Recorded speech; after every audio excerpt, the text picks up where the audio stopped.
Christopher Malone rarely walked anywhere. People like him were chauffeured, ushered, escorted. Billionaires didn't just stroll through Atlanta like ordinary citizens. They moved through the world with invisible borders around them. Yet on this warm summer morning, Christopher found himself doing something he hadn't done in years, walking with no real destination except the one his therapist had encouraged. Get outside. Walk among real people. Step out of the tower you've built around yourself. The words had bounced in his mind for weeks. He resisted the advice at first. After all, what could walking possibly fix? He had built an empire from a tiny apartment, turned Malone Systems into a powerhouse, conquered every business mountain there was. But success had come at a cost he never admitted until life forced him to. His marriage had dissolved quietly over time. His siblings drifted away, tired of being squeezed into the cracks between his meetings. His father, the only person he ever truly admired, passed away before the empire was born. And now, at 54, Christopher had more money than he could ever spend, but his life felt like a long, echoing hallway with no end. Loneliness had crept in slowly, quietly, until it wrapped itself around him like a second skin. That's why he forced himself out of his penthouse and into the thick Atlanta humidity. He wasn't dressed like a billionaire today. A simple polo shirt, jeans, and running shoes. No assistant, no bodyguards, no security trailing him from a distance. Just a man trying to remember what it felt like to be human. He walked south along Peachtree Street, letting the noise of the city wash over him. Traffic humming, street vendors calling out to tourists, the rhythmic thud of a MARTA bus rumbling past. He turned into a small independent pharmacy wedged between a bakery and a hardware store. It wasn't the kind of place billionaires frequented, but something about its modest storefront appealed to him. Maybe he was chasing memories. His father used to take him to small shops like this before deployment, quiet places where they could talk about life without interruptions. All those memories had blurred together over the years, but the feeling of being grounded in a normal place still tugged at him. Inside, he bought nothing in particular, just a bottle of water and a few bandages he didn't need. He wanted the experience, the reminder that he still existed outside of boardrooms and shareholder meetings. He thanked the cashier and stepped outside. That was when he saw her. A girl stood to the right of the sliding doors, her small frame nearly swallowed by the oversized yellow hoodie she wore. She might have been 12 or 13, though the strain in her eyes made her look older. Her jeans were faded, frayed along the edges, and the soles of her sneakers were almost peeled away. She clutched a small fabric wallet to her chest like it contained everything she had. At first, Christopher thought she was waiting for someone. She seemed nervous but hopeful, shifting her weight from one foot to the other. Then her eyes lifted and met his. Big, brown, and shining with a mixture of fear and determination. She took a tiny step toward him. "Sir, excuse me." Her voice was soft, shaky. Christopher paused. Something in her tone cut right through the fog in his mind. "Yes," he said gently. The girl swallowed hard. "Please, may I have $30? He blinked. He wasn't used to being approached so directly. People usually asked him for millions, not small bills. She tightened her grip on the wallet. "I need to buy medicine for my grandma. She's really sick." "I wouldn't ask if it wasn't important." Her eyes didn't waver, but they glistened the way eyes do when someone is fighting to stay strong. "What's your name?" Christopher asked. "Tiana. My name is Tiana Brooks. I'm from Decatur." His attention sharpened. Kids didn't come all the way to Midtown to ask strangers for money unless things were truly desperate. "What medicine do you need?" he asked. She opened her little wallet, hands trembling, and pulled out a folded prescription slip. It was creased and slightly torn from repeated handling. The name of the medication made Christopher's breath catch. Metoprolol. A heart medication. The same medication his father used in his final months. He felt something twist inside him, something he had buried for too long. Tiana's voice wavered. "I only have $5 and some change. Grandma's been getting worse. She fainted twice this morning. She didn't want me to call 911. She said the bills would be too much." Her words hit him like a gust of wind. He stared at the prescription, then at the girl standing before him, this trembling child trying to care for someone she loved with everything she had. Christopher wasn't naive. He knew the city. He knew people lied. But there was something in her posture, in her voice, in the way she held that wallet, as if it were the last thing she could control, that made him pause. He felt a familiar ache. The ache of watching a loved one fading and not being able to stop it. "Come on," he said finally. "Let's get the medicine." Tiana's eyes widened. "Really? You mean, you'll help?" "Yes," he replied softly. "I will." The relief that fell across her face was immediate and overwhelming. She nodded quickly and followed him into the pharmacy, holding the prescription like it was a lifeline. As the doors slid shut behind them, Christopher felt an unexpected shift inside himself. He had only wanted a walk, a simple escape from loneliness.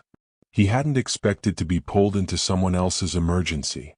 But something told him he would not be leaving this situation unchanged. And something else whispered at the back of his mind. Why did this girl feel so familiar? Why did fate place her in his path today, of all days? He didn't know it yet, but this moment was the beginning. The beginning of a story far bigger than $30. Far bigger than a prescription. A story that would reveal secrets tied to his own past. Secrets he never imagined were still waiting for him.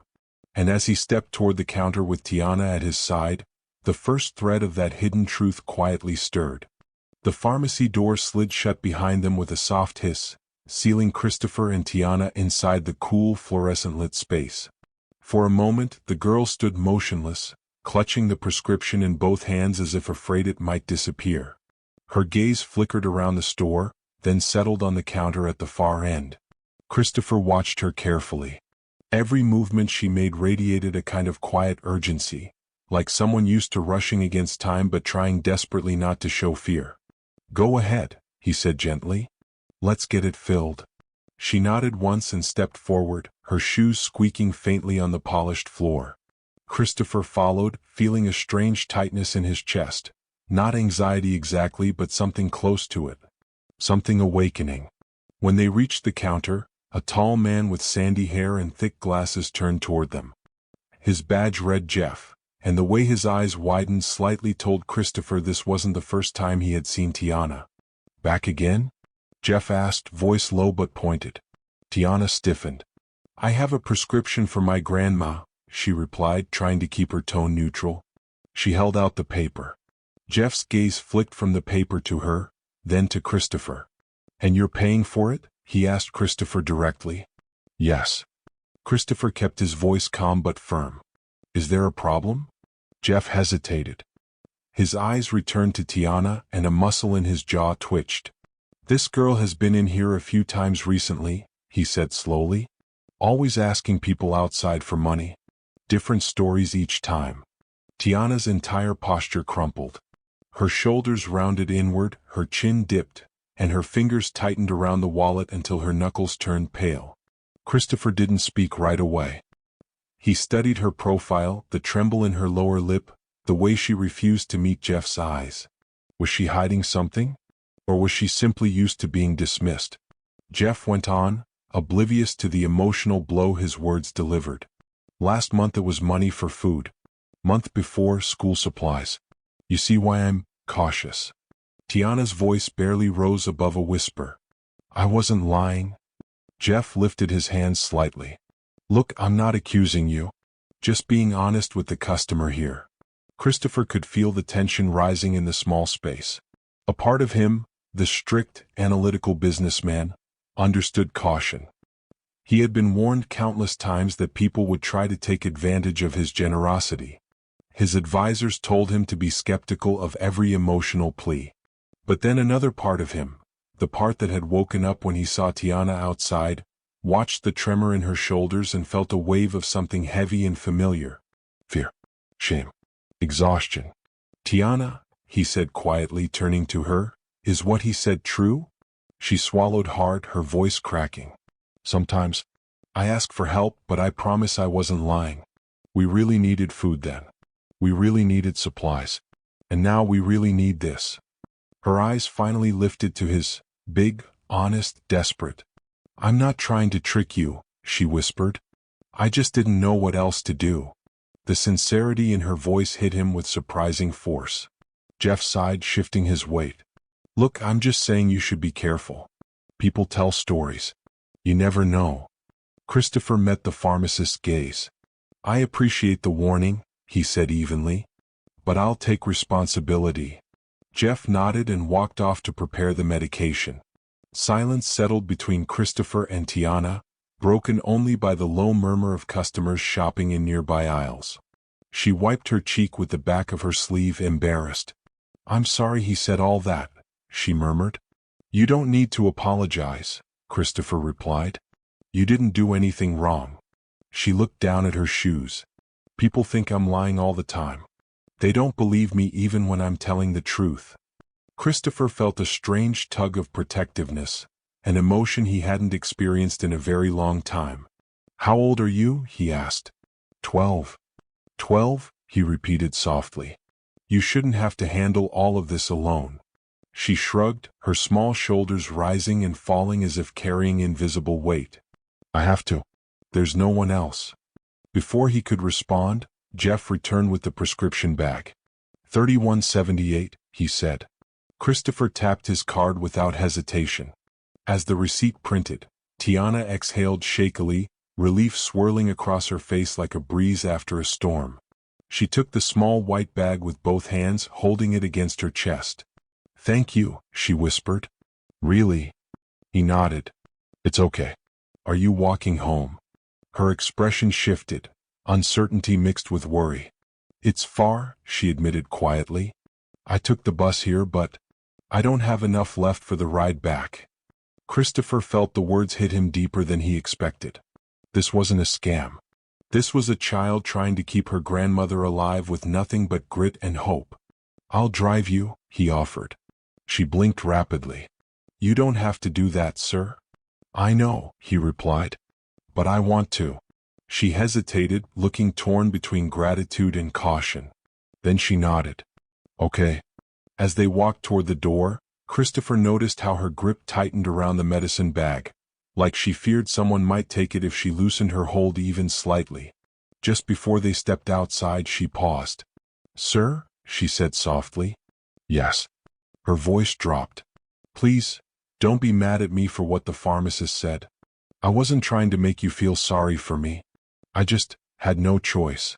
He felt the weight of those words settle somewhere deep. I'm not mad, Tiana, he said. I'm just trying to understand. She nodded once, blinking back a new wave of tears. The doors slid open and warm air rushed in. Christopher motioned toward the street, where his driver was now pulling up to the curb. Tiana stared at the sleek black sedan with wide eyes, unsure if she should trust the moment she was living. Christopher opened the door for her. Come on. Let's get your grandma what she needs. She climbed inside carefully, clutching the medicine as though she were protecting something sacred. As Christopher settled into the seat beside her, he couldn't shake the feeling that this day, this moment, was unfolding exactly the way it was meant to. He didn't know why. Not yet. But he felt a strange pull in his chest, an instinct that whispered softly, this is only the beginning. The car pulled away from the curb, leaving the pharmacy behind. Neither of them could see that in just a few miles, their lives would intersect with a truth neither was prepared to face. And the first hint of that truth waited for them in a small, aging house in Decatur. A place where secrets lived in picture frames. A place where fate had been waiting for years. The drive to Decatur was quiet at first. Tiana clutched the small pharmacy bag on her lap, her fingers tightening around the prescription every few seconds as if it were the most fragile thing in the world. Christopher glanced at her from the corner of his eye. There was a tension in her posture, a vigilance born from necessity, that made it impossible for him to dismiss her as just another child asking for help. The streets shifted as they drove, Midtown's polished sidewalks and glass towers giving way to more worn neighborhoods, where the houses leaned slightly, paint peeled in patches, and the occasional basketball hoops sagged under years of weather. Christopher noticed the subtle differences in the cityscape, the invisible line between wealth and struggle, and felt a sudden pang of guilt he couldn't name. Tiana broke the silence. We don't have a car, she said quietly. Grandma's legs aren't strong enough anymore, and the bus stops aren't close to our house.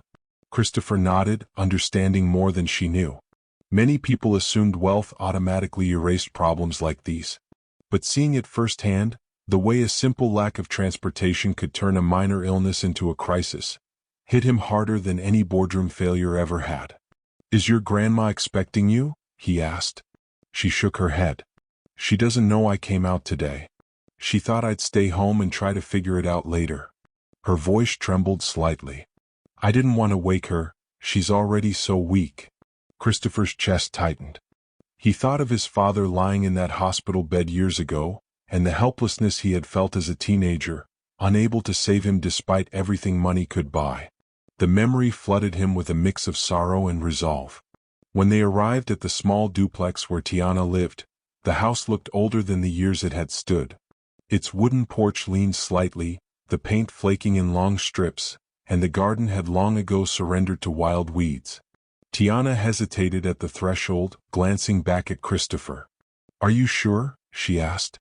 "Yes," he said firmly. "I want to meet your grandmother." She nodded, took a deep breath, and led the way inside. The interior smelled faintly of lavender and old furniture, a comforting but fading scent. There was a worn sofa pushed against one wall, a small kitchen table with a stack of bills neatly arranged in a corner, and a single ceiling fan turning lazily above. At the far end of the room sat Grandma Lorraine, propped up against a thin mattress on a recliner. Her silver hair framed a lined but gentle face, her eyes bright despite evident fatigue. Tiana's approach caused Lorraine to stir. "Tiana? Who is this?" "This is a friend," Tiana said quickly, almost apologetically, holding up the medicine. "He helped me get your prescription."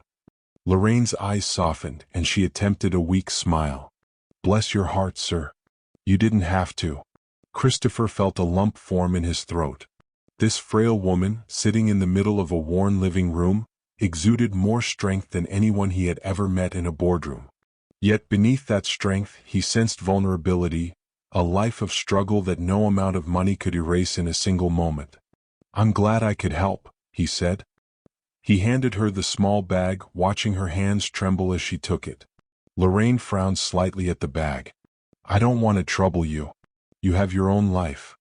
"You're not troubling me," Christopher said, the sincerity in his voice leaving no room for argument. "Everyone deserves help when they need it. And this is important." Lorraine's gaze flickered toward Tiana.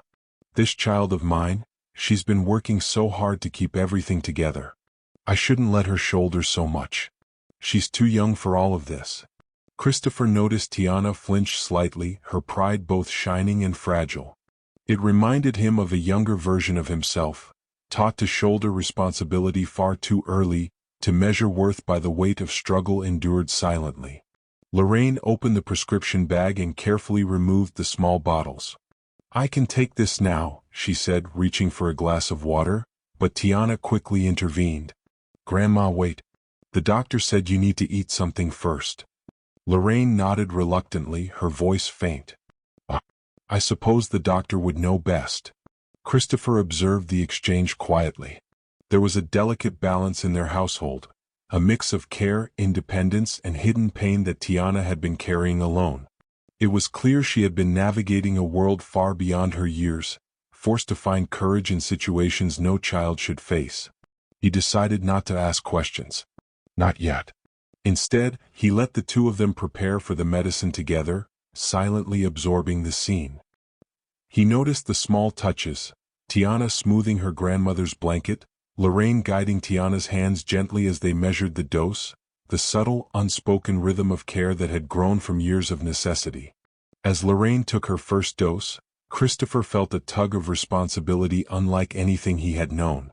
He had faced crises in companies, in contracts, in boardrooms that affected millions of dollars, but nothing compared to the urgency of saving a life right in front of him. Tiana sat quietly nearby, eyes glued to her grandmother, a mixture of relief and exhaustion etched into her face. Christopher felt an unexpected admiration for the girl, her bravery, her selflessness, and her vulnerability all wrapped together. Yet even in this tender moment, a flicker of doubt hovered. The pharmacist's words still lingered in the back of his mind. Could she have been truthful? Could this really be the extent of their struggle? Then he noticed something subtle in the corner of the room, a stack of old envelopes, each marked with overdue notices. And on the wall, a small framed photograph of a man in a military uniform. Something about the image stirred an unrecognizable familiarity in him, though he couldn't place it yet. For a moment, Christopher allowed himself to be fully present in the scene, watching the quiet resilience of Tiana and Lorraine. Yet beneath that calm, a whisper of curiosity began to grow, a need to understand who this family truly was, what history they carried, and why fate had brought this small girl to his doorstep today.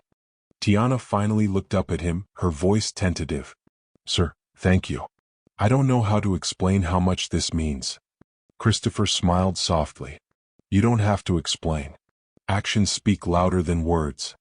But deep down he realized this encounter would speak louder than anything else in his life. This wasn't just a chance meeting. Something had drawn him here, something connected to the past, something waiting to be uncovered. As he stood to leave, a sudden noise from the kitchen caught his attention, a faint clatter of metal.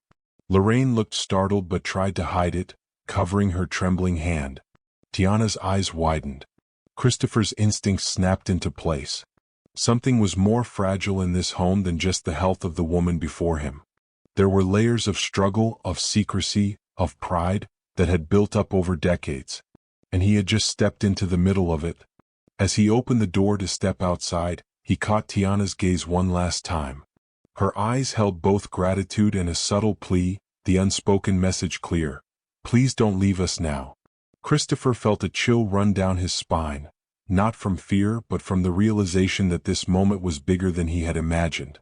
This was not just about $30. It was about survival, courage, and a family's hidden story that was about to unfold before him. And deep down he knew that leaving now was impossible. Something in that small, unassuming house had claimed his attention, and he had no idea how much it would change his life. The drive back to the pharmacy was quieter than the ride to Decatur. Christopher couldn't shake the image of Tiana clutching that tiny white prescription bag, the way her fingers curled around it as though it were a lifeline. Something about her had lodged itself deep in his mind, a mix of urgency, innocence, and raw determination that seemed almost impossible for a child her age. When they arrived, the sliding doors opened with the familiar hiss, and the cool air inside the store hit them immediately. The fluorescent lights reflected off the clean countertops, but it was the expression on Jeff's face that immediately drew Christopher's attention. The pharmacist's eyebrows were raised, a sharp crease forming between them as he studied Tiana. "You again?" Jeff said flatly. His tone wasn't angry, but it carried a weight of caution that made Christopher tense. Tiana flinched slightly. Her grip on the prescription bag tightened. Christopher stepped forward. "Is there a problem?" he asked calmly. Jeff glanced at Christopher before returning his gaze to Tiana. "Look, I just want to be upfront. This girl has come in here multiple times recently, asking strangers for money. Different stories each time." Tiana's eyes went wide, her lip trembling. Christopher could see her cheeks flush, a combination of embarrassment and frustration. "I'm telling the truth," she blurted softly. I need help. I wouldn't lie about Grandma." Jeff sighed and rubbed the bridge of his nose. "I'm not saying you're lying. I'm saying people take advantage. That's all." Christopher studied them both silently. Jeff's skepticism made sense on one level. He didn't know Tiana, had only seen snippets of her life. But on another level, Christopher felt a tug in his chest that whispered this girl wasn't like the others he had read about in news stories or press releases. This was real. He could feel it in the trembling of her hands, the catch in her breath, the tightness of her stance. "Is that true, Tiana?" he asked softly. Her voice cracked, but it was honest. Yes, it's true. I asked before because we were struggling, but it's all real. Every time." Jeff raised his hands slightly, conceding the point, though his expression remained doubtful. "Just be careful, young lady. Not everyone is going to believe you." Tiana lowered her gaze, clearly stung. She muttered something under her breath that Christopher couldn't hear. He wanted to reach out and comfort her, but he stayed quiet, letting her retain some dignity. Christopher stepped closer. "It's okay. You don't need to explain yourself to him or anyone else. What matters is your grandmother's health, right? Tiana nodded, still avoiding eye contact with Jeff. The pharmacist went to the back to prepare the prescription, leaving Christopher alone with the girl. He felt a mix of protectiveness and curiosity. Why was she shouldering so much responsibility at such a young age? What circumstances had forced her to navigate this harsh reality while maintaining a facade of composure? "You're brave," he said quietly. She looked up at him, surprised. I have to be. Grandma, she's all I've got. I can't let her down." Christopher's heart tightened. He remembered being young, trying to live up to expectations, trying to take care of a parent when all he wanted was someone to guide him. He understood the weight she carried, and he admired it even as it pained him. Jeff returned with the filled prescription. Christopher tapped his card, and the transaction completed quickly. Tiana's relief was immediate, her small shoulders relaxing ever so slightly as she took the bag. "Thank you," she whispered, her voice barely audible, yet loaded with emotion. "You don't have to thank me," Christopher replied softly. "But I'm glad I could help."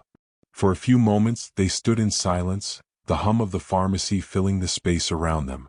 Christopher watched Tiana, noticing the way her eyes lingered on the bag, how she held it like a precious object. He realized that for her, this small act of receiving help wasn't just about medicine. It was about survival, dignity, and hope. Then, almost unconsciously, he asked, "Would you like me to drive you home?" Tiana froze. Her eyes widened in disbelief. You don't have to do that, sir. Really, it's okay. I can manage." Christopher shook his head firmly. "No, I insist. Let me help. I want to make sure your grandmother gets the medicine safely." Her lips pressed together, and for a moment, it looked like she might refuse. Then after a long pause she nodded. "Okay, thank you." The ride back to Decatur was quiet. Tiana sat close, holding the bag on her lap, her eyes fixed on the window. Christopher watched the neighborhoods pass by, noticing the differences between his world and hers. Decatur was not dangerous, but it carried a different kind of struggle. A subtle, daily tension of families trying to survive, to maintain dignity despite limitations. Christopher's mind wandered to the warnings of Jeff. Could Tiana's past attempts to ask for help indicate something deeper? Had he been drawn into a pattern he didn't fully understand? Yet each time he glanced at her, the answer became clearer. This child wasn't manipulating him. She was navigating the only path she had left. As they approached the small duplex where she lived, Christopher noticed the sagging porch and peeling paint. The house had a story written into every corner. He felt a mixture of sadness and resolve. Tiana led the way inside. The scent of lavender and old furniture greeted them, comforting yet tinged with decay. Grandma Lorraine lay on a thin mattress placed against the living room wall, propped up with pillows. Her silver hair shimmered faintly in the sunlight filtering through the window, and her eyes, though tired, carried warmth. Tiana approached her cautiously, then turned to Christopher. "This is my grandmother," she said softly. Lorraine attempted a smile. "Bless you for helping my granddaughter." Christopher handed her the bag of medicine. She took it with trembling hands, and for a moment, a fragile stillness settled over the room. But even in this quiet, Christopher noticed something. Lorraine's movements were careful, deliberate, almost rehearsed. Tiana's eyes darted briefly to the kitchen, then back. There was tension, a subtle nervousness in the room that he didn't yet understand. He realized that beyond the immediate concern of medicine, there were layers here, layers of pride, fear, and perhaps secrets waiting to be uncovered. Something about this home felt suspended between fragility and resilience, as if one small misstep could shatter the delicate balance. Christopher made a decision. He would not leave them to face this alone. Not now, not after seeing the courage and care this young girl had displayed. As he stood, ready to guide Tiana and Lorraine through the next steps, he felt a subtle shift in the room. It was almost imperceptible, a faint tension in the air that suggested the story was far from over.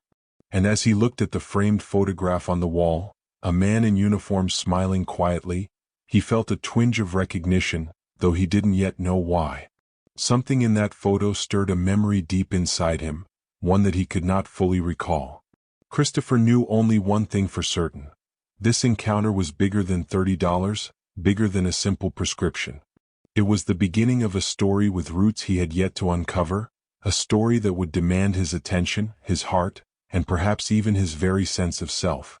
As he followed Tiana into the kitchen to ensure everything was ready for her grandmother, a sense of anticipation hung in the air. Something was coming. Something important. And he was about to discover that sometimes, the people who seem the weakest are the ones who carry the heaviest truths. The afternoon sunlight streamed through the dusty windows of Tiana's home, catching the worn furniture in golden streaks. Christopher stood in the living room, observing the quiet rhythm of life in the small duplex. Lorraine sat on the recliner, carefully opening the prescription bag to inspect the medication, while Tiana hovered nearby, her hands folded tightly in front of her, as if bracing herself for a storm she had no control over. For a moment, Christopher just watched them, letting the silence speak. There was a resilience here that he hadn't expected. Despite the worn floors, the peeling paint, and the constant shadow of struggle, there was warmth, an invisible thread holding this family together, stitched from love, determination, and quiet courage. Yet something unsettled him. He remembered Jeff's cautionary words at the pharmacy. He thought of Tiana's slight flinch, her nervous glance toward the kitchen. Could it be possible that this girl was hiding something? Or had life simply taught her to guard herself, to move carefully through a world that was often unkind? He decided not to dwell on doubts. Sometimes, life demanded action rather than hesitation. And today he had a choice. "Tiana," he said softly, breaking the quiet, "I want to do more than just buy the medicine. I want to make sure your grandmother takes it safely. I want to drive you home." Tiana froze, her wide eyes lifting toward him in disbelief. You really don't have to, sir," she said quietly. "I can manage." Christopher shook his head. "No, I insist. Let me help. I don't want to walk away after seeing what you're dealing with. I want to make sure she's taken care of." The girl's lips pressed into a thin line, a mixture of pride and hesitation. For a moment it seemed she might refuse. Then slowly she nodded. "Okay, thank you." The resolve in her voice was barely perceptible, but it carried a lifetime of careful discipline, of learning to accept help only when absolutely necessary. Christopher noted the subtle strength in her posture, the way she carried herself like a small soldier guarding her family. They walked outside together. The air was warm and fragrant with a faint scent of summer blooms from neighboring yards. Christopher led the way to his sleek black sedan parked along the street. It gleamed in the sunlight, its presence a stark contrast to the worn and uneven sidewalks of Decatur. Tiana hesitated at the curb, glancing at the car. I'm not used to things like this," she admitted softly, her voice barely audible over the hum of passing traffic. Christopher smiled gently. "You're allowed to accept help. You've been carrying a lot for someone your age. Let me ease that burden, even if just a little."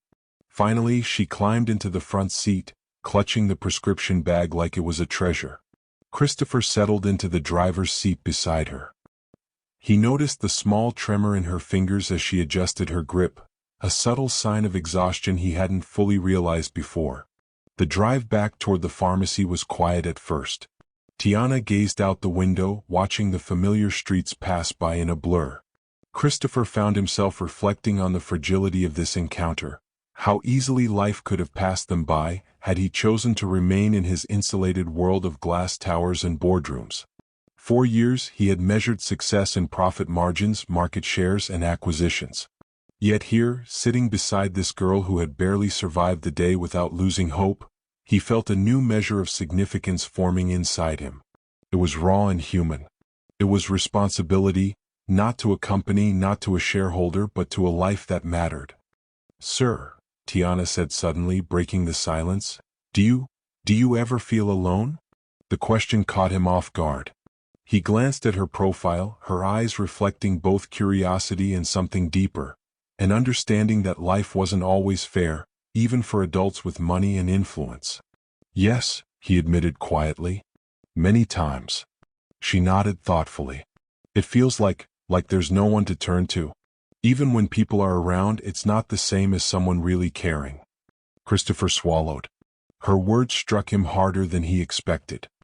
Here was a child, barely 12, articulating a truth he had carried silently for decades.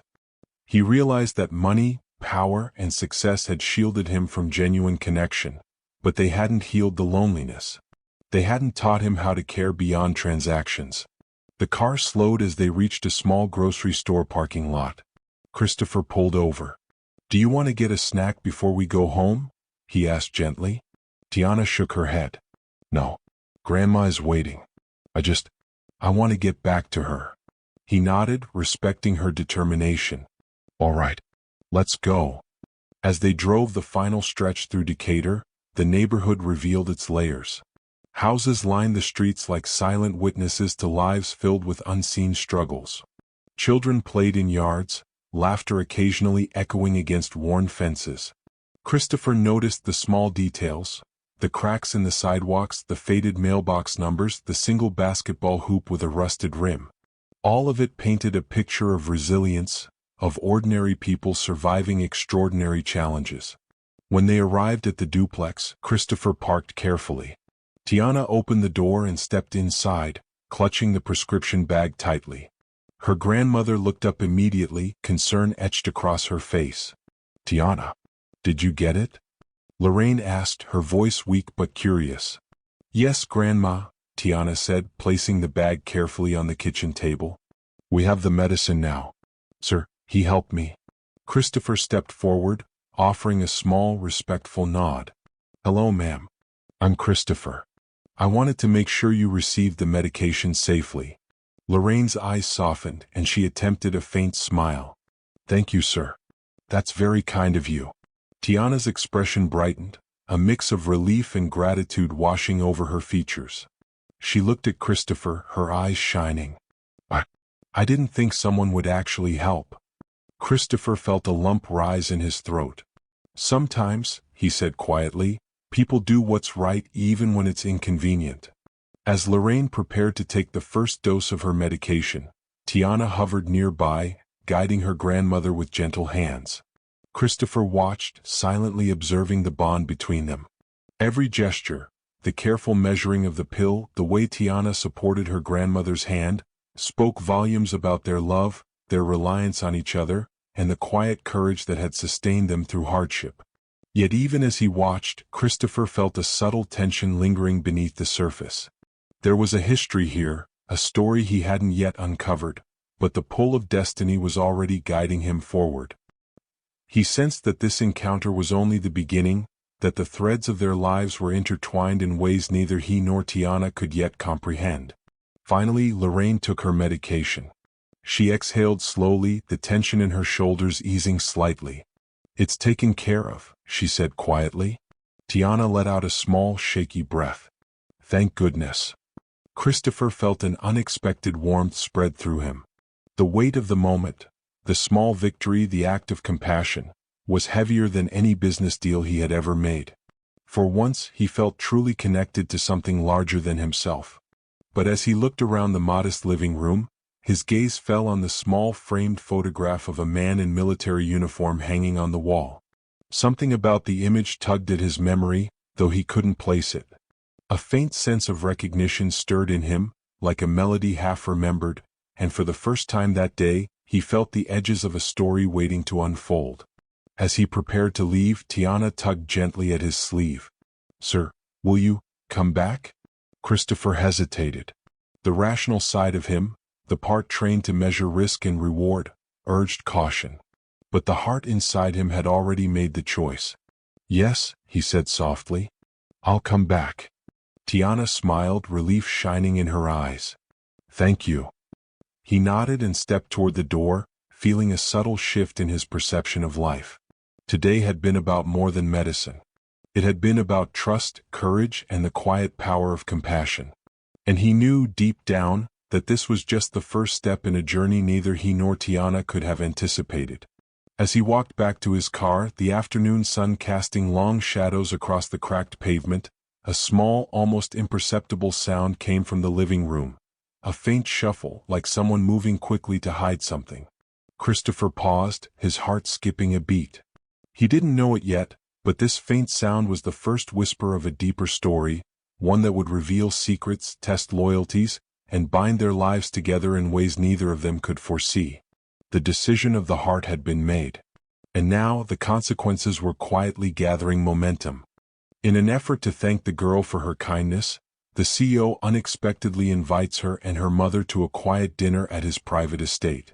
The mother hesitates. She doesn't trust powerful people after years of hardship, but the girl is excited and hopeful.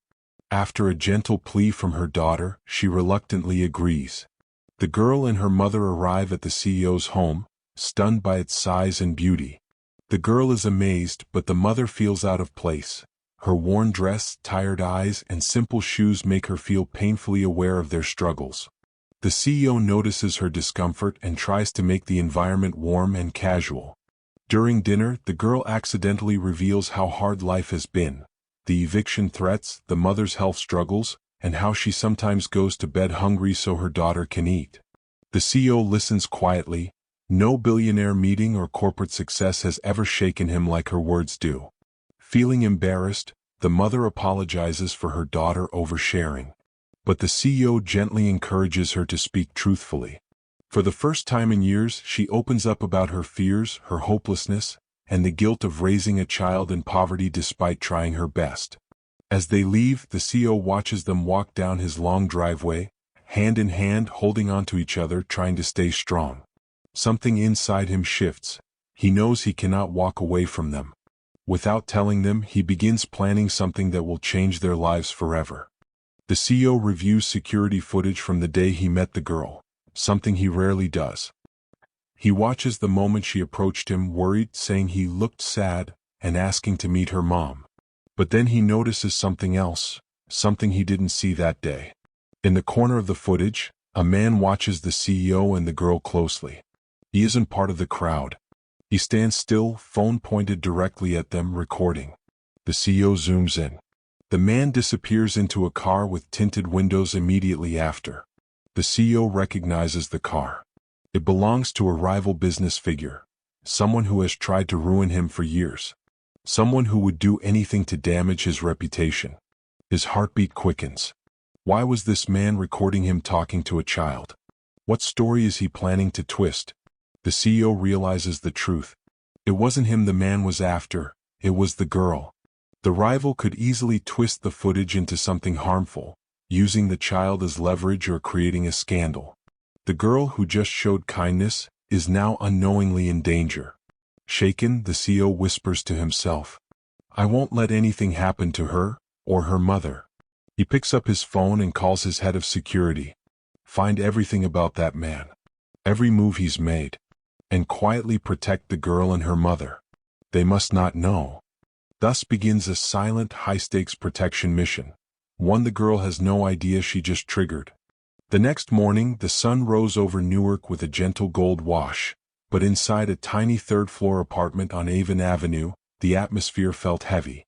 The window blinds rattled from the winter wind, and the faint smell of peppermint tea hung in the air. Young Riley Turner had barely slept. Every few minutes she peeked at her grandmother, Helen Turner, who lay curled under a faded quilt, breathing softly but unevenly. Riley sat on an old wooden stool, twisting her fingers in her lap. She had been holding back fear for weeks, but today it felt harder to ignore. Her mother, Denise, had already left for work, tiptoeing out before sunrise. Denise worked 2 jobs, one at a local diner, the other cleaning offices, doing everything she could to keep the family stable. But even with all her effort, life kept slipping out of their control. Riley didn't want her mother to know how bad Grandma's health had become. Denise was already overwhelmed trying to keep the lights on and food on the table. So Riley decided she would handle it herself, just like she did yesterday when she asked the billionaire for $30 to buy medicine. The memory replayed in her mind like a scene from a movie. She didn't know why she felt comfortable talking to him. Something about the sadness in his eyes made her trust him. The house was quiet, too quiet. Riley's chest tightened. She stepped closer to the bed, brushing a strand of silvery hair from her grandmother's forehead. "Grandma? You awake?" she whispered. Helen stirred, opening her eyes with effort. "Morning, baby girl," she murmured. You're breathing weird again, Riley said softly. Do you want tea? I'll take a little sip later, Helen replied. But her smile didn't reach her eyes. She looked more tired than ever. Riley swallowed hard. Something wasn't right. Riley walked to the kitchen to warm up water. The floor creaked beneath her small feet. While waiting for the kettle, she noticed something wedged behind the microwave, a thick, torn envelope. She froze. She had never seen it before. She pulled it out, hands trembling as she slid the paper open. Inside were hospital documents, a small photo of her grandmother taken in a medical gown, and a letter. The letter read, Helen Turner qualifies for urgent treatment. Payment arrangements overdue. Procedure cannot move forward until financial obligations are resolved. Riley didn't understand everything, but she understood the most painful part. Her grandma was supposed to have a surgery, but couldn't afford it. Her throat tightened. She pressed her fist to her mouth to keep from crying out. She couldn't let her grandmother hear her. She flipped to another page. If untreated, patient risks severe complications. Riley's vision blurred. She sank into a chair as fear washed over her. This wasn't just about medicine anymore. This was serious, maybe life-threatening. And no one told her. Not her mother. Not her grandma. That meant they were trying to protect her. But how could she protect them if they kept secrets? Helen called for her, and Riley wiped her eyes quickly before returning to the room. Grandma, she whispered, why didn't you tell me you needed surgery? Helen froze. Her hand trembled on the quilt. She blinked hard as though figuring out how to respond. Where did you hear that? I saw the papers. Riley's voice cracked. Grandma, why didn't you tell me you were that sick? Helen sighed, heavy and slow. She looked toward the window as though replaying memories only she could see. Baby, I didn't want you to worry. Your mother and I have been trying for months. We applied for aid, talked to clinics, spoke to charities. Nothing worked. She paused, tears forming. I didn't want you carrying this burden. Riley sat beside her. But I already am, she whispered. I can see you getting weaker. Helen cupped Riley's cheek gently. I know, and I'm sorry. Those words hit Riley harder than she expected. Hearing her grandmother, her favorite person in the world, apologize made her want to scream. It's not fair, Riley whispered. You always take care of everyone. And now we don't even have enough for medicine. It's just the way life has been, Helen said softly. But I trust that God isn't done with us yet. Riley leaned her forehead against her grandmother's arm. She didn't feel comforted. Not this time. On the other side of Newark, inside a sleek penthouse overlooking the skyline, Bradford Cole, the billionaire Riley approached, was pacing in his living room. He had been on a call for almost an hour. And you're telling me she's been followed before? Bradford asked sharply. His head of security, Tom Whitman, responded through the speaker. Not followed, sir.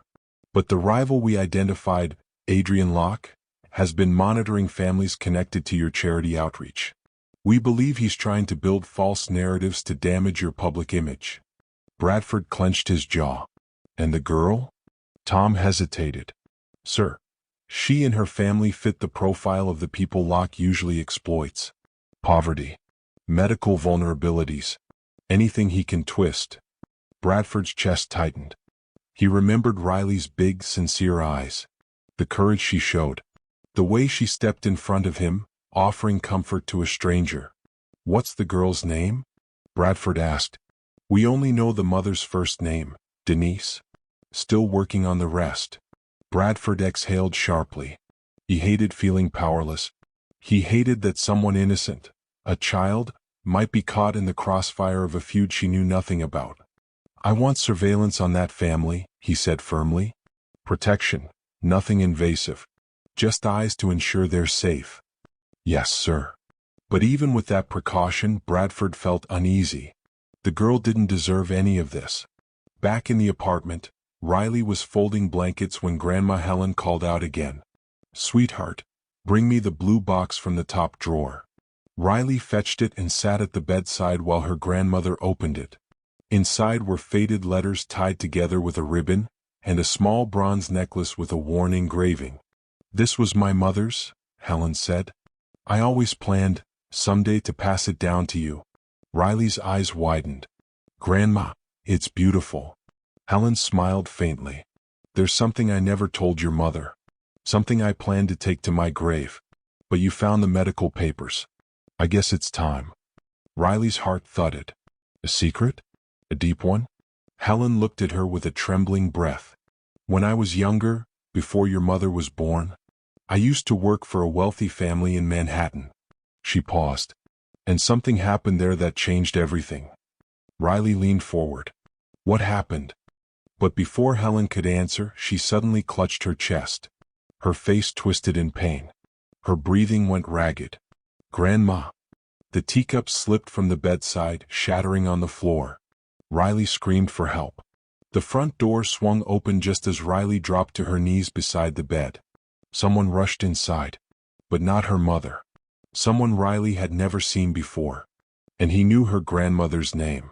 The moment the door flew open, Riley's heart nearly stopped. She instinctively stepped in front of her grandmother, shielding her the way a cub would shield a wounded lioness. She didn't care that she was only 11.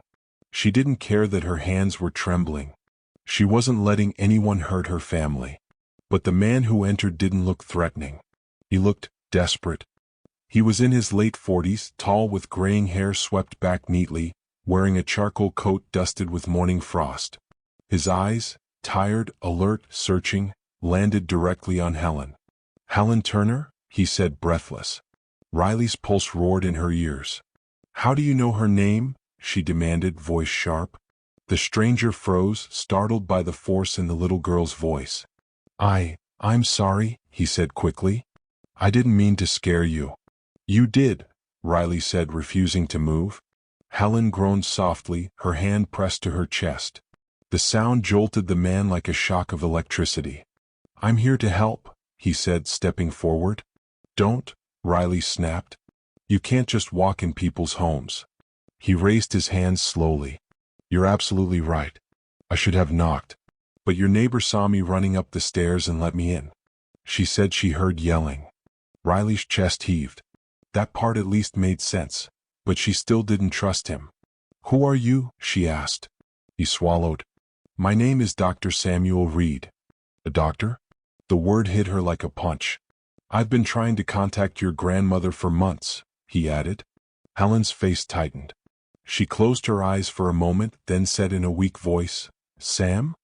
Is that really you? The man nodded, emotion flickering across his face. It's me, Helen. Riley's stomach dropped. They knew each other? Dr. Reed rushed to the bedside, inspecting Helen with the kind of careful precision that only came from long years in emergency rooms. Her pulse is unstable, he muttered. Riley, is it okay if I check her breathing? Riley hesitated, then slowly stepped back but stayed close enough to grab his sleeve if he tried anything suspicious. Dr. Reed placed 2 fingers on Helen's wrist, then lifted her chin gently. You're in tachycardia, he murmured. How long has this been happening? Too long, Helen whispered. You should have called me. Helen let out a weak laugh. I didn't think you still cared. The doctor flinched, really flinched, and Riley noticed. What's going on? Riley asked, narrowing her eyes. How do you know my grandma? Before either adult spoke, Dr. Reed pulled a small medical kit from his coat pocket, something she hadn't noticed when he entered. He placed an oxygen clip on Helen's finger and produced a compact nebulizer. We need to stabilize her, he said quietly. I promise I'll explain everything. Riley watched anxiously as he administered medication. After several minutes, Helen's breathing eased slightly. Color began returning to her cheeks. When she finally opened her eyes again, she whispered, Thank you, Sam. His expression softened. Let's not wait until you're collapsing next time. Riley stared between them, confused, suspicious, and curious all at once. Okay, she said firmly. Now explain. Dr. Reed sat down, rubbing his forehead. Helen gave him a faint nod, as though giving him permission to speak. He sighed. Riley, when your grandmother was younger, she worked for my parents in Manhattan. We grew up in the same house, her as staff, me as the son of the family she served. Riley blinked. She hadn't pictured her grandmother's childhood that way at all. "We were close," he continued. "Closer than my parents approved of. She practically raised me." Helen let out a tiny smile. "You were a stubborn boy. And you were the only one who believed in me," he said softly. Riley listened, surprised at the emotion in his voice. "But when I became an adult, I went into medicine and lost touch with a lot of people who mattered." He exhaled shakily. "That includes her. Years later, when I discovered Helen was struggling with heart issues, I tried reaching out. I owed her that much." "Owed her?"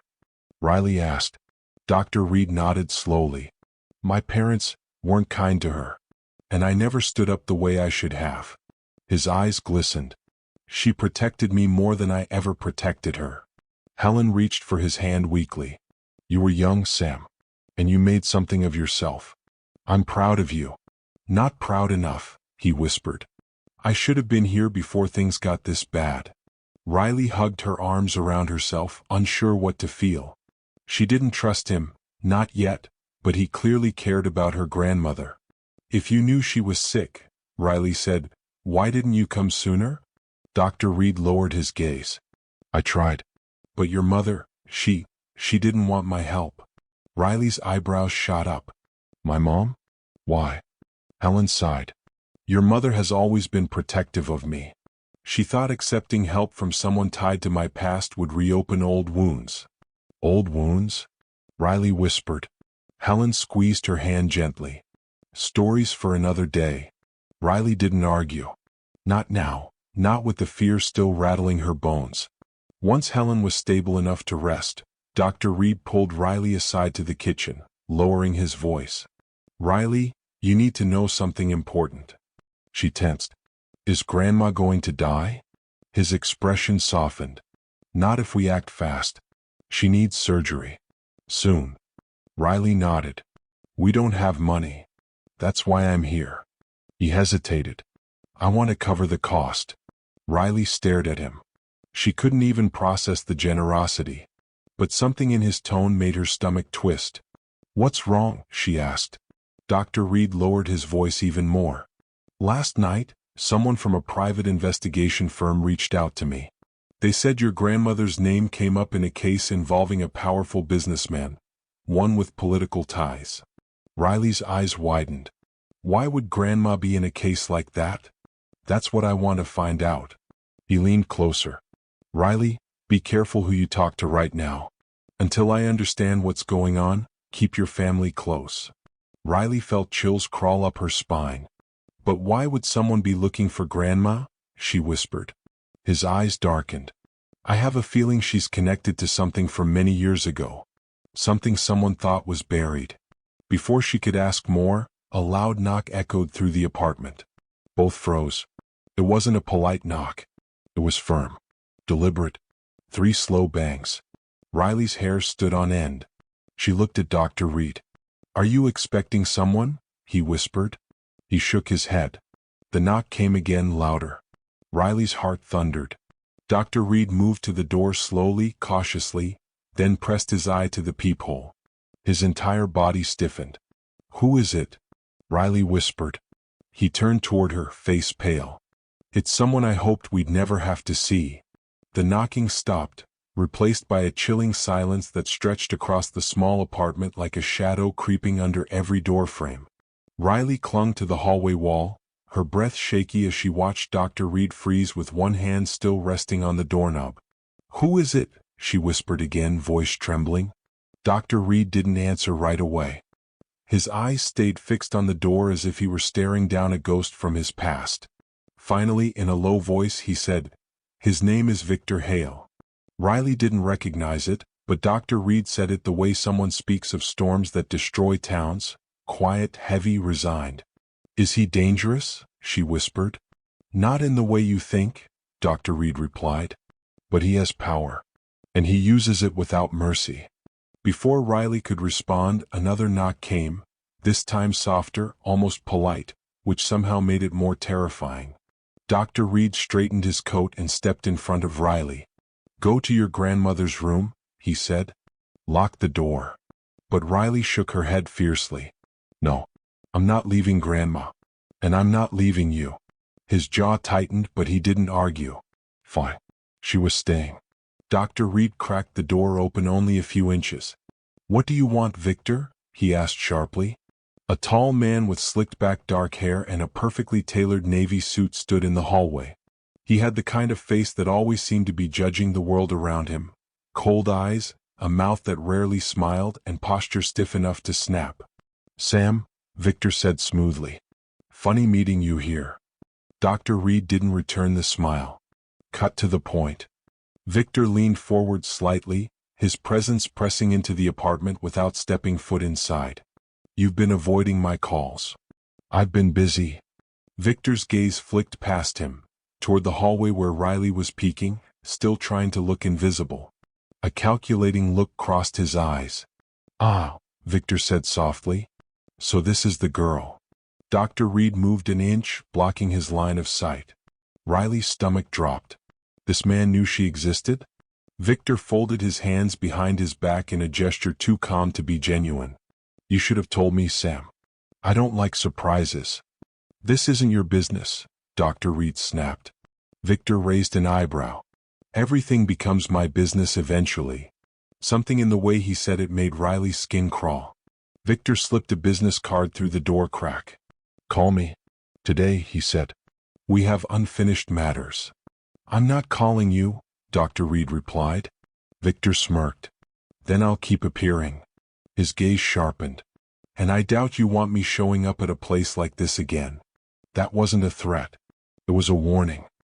He stepped back, straightened his suit jacket, and walked away as quietly as he had come. The hallway swallowed his footsteps until the apartment was silent once more. Dr. Reed closed the door quickly and locked every bolt. Riley finally exhaled. Who is he? She asked. Dr. Reed ran a hand down his face. A man you don't ever want to owe money or favors to. Does Grandma owe him something? No, he said firmly. But I do. And he knows I'm trying to help your family now. He paused. That's why he's here. Riley wrapped her arms around herself. He looked dangerous. He's more dangerous in the shadows than he is face to face, Dr. Reed said. He runs a private intelligence network.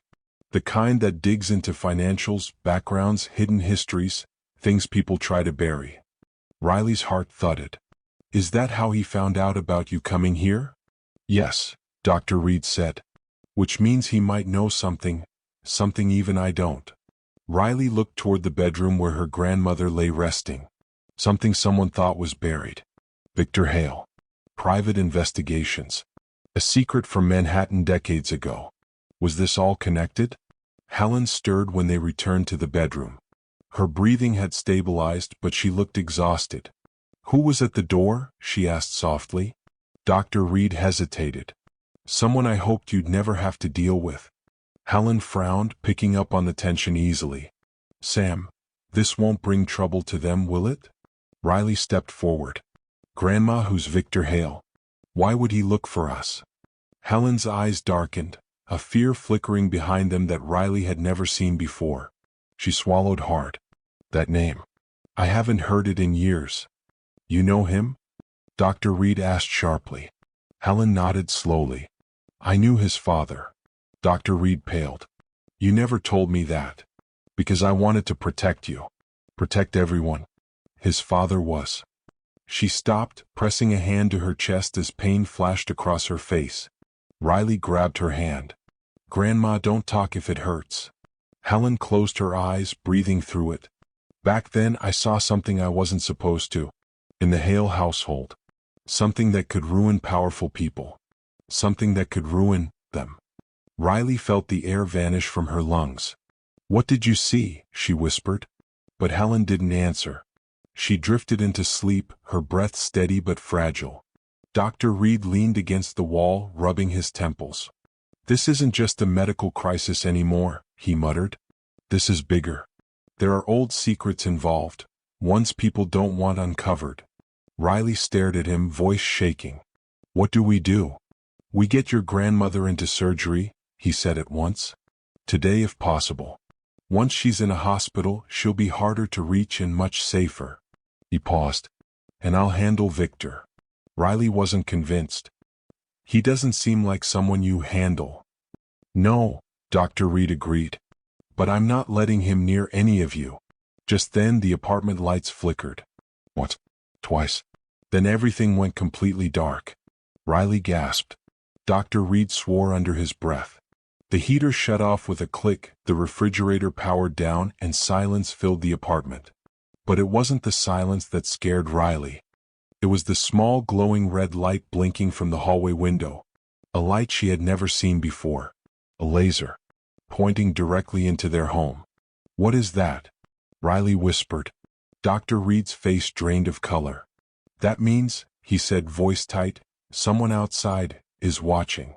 The red dot blinked steadily against the hallway window, tiny but unmistakable, like the eye of something watching, waiting, calculating.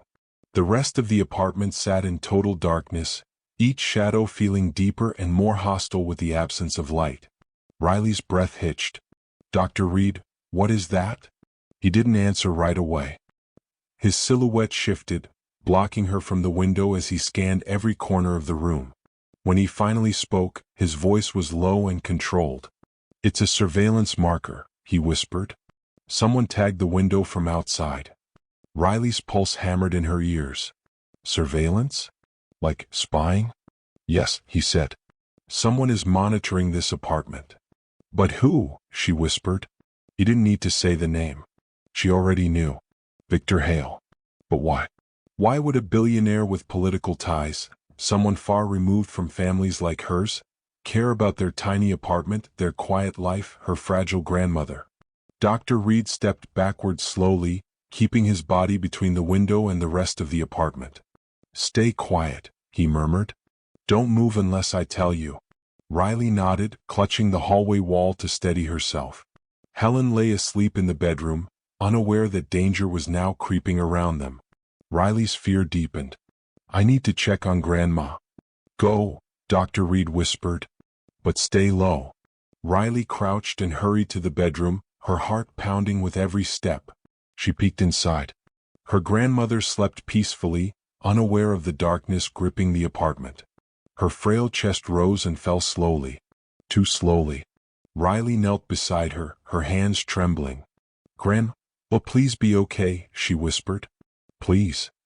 Back in the living room, Dr. Reed reached into his coat and pulled out a compact satellite phone. He tapped out a number quickly, far too quickly for someone who wasn't used to this level of danger. Tom, it's Sam, he whispered into the phone. I need a security sweep. Immediately. Riley returned to the hallway just in time to hear Tom's voice crackle back through the tiny speaker. What happened? Dr. Reed kept his back to the window. We've got a surveillance marker placed outside the Turner residence. Blackout was intentional, breaker disabled from outside. Riley felt a chill run through her. Someone had touched their breaker. Someone had been close. Tom continued, Do you think it's Hale's people? I don't know, Dr. Reed said. But whoever it is, they're too close. And I have a real fear. He lowered his voice even more. That this isn't just about me anymore. It's about Helen. Riley froze. Her grandmother? Why would anyone care about a sick elderly woman? Tom asked, Do you want extraction? I can get vehicles there in 15 minutes. Make it 10, Dr. Reed said.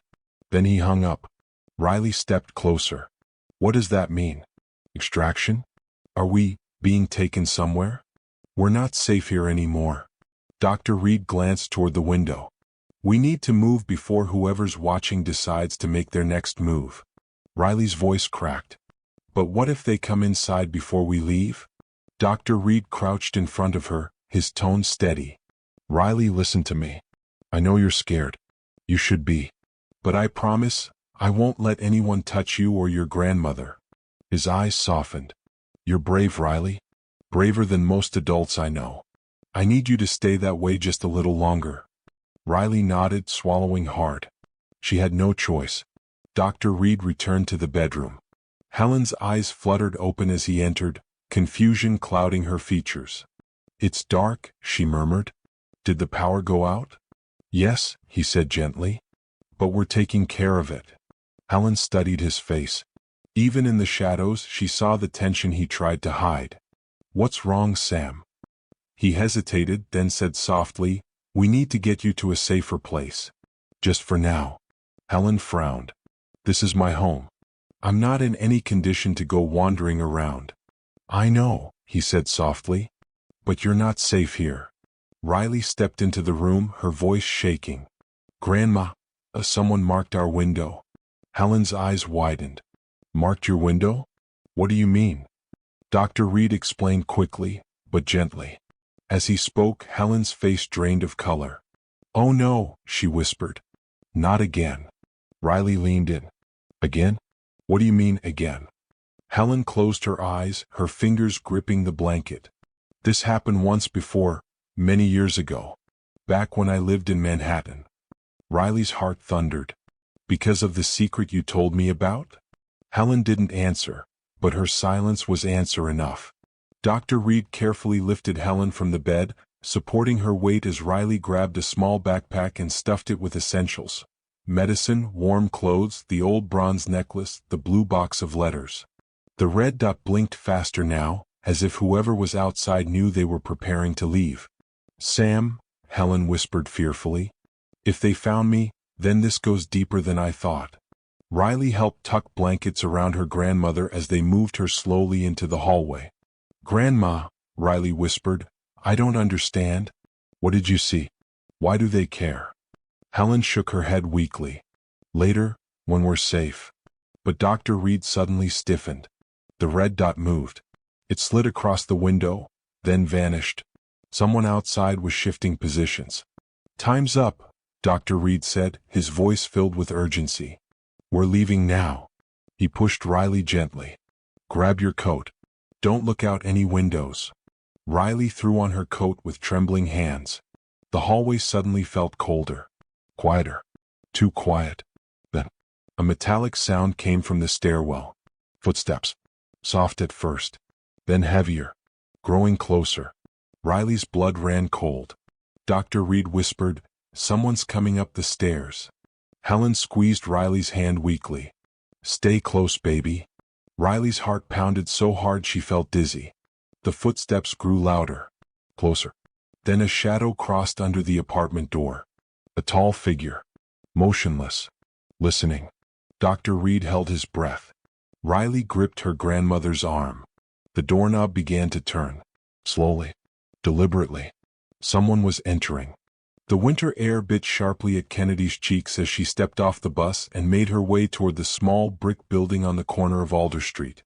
It wasn't a hospital, not even a clinic, just a modest community outreach center tucked between a laundromat and a shuttered pawn shop. A faded banner above the entrance read, "River City Family Health Support, here for you." She clutched her coat tighter. Everything about this place made her uneasy, but not because it looked unsafe.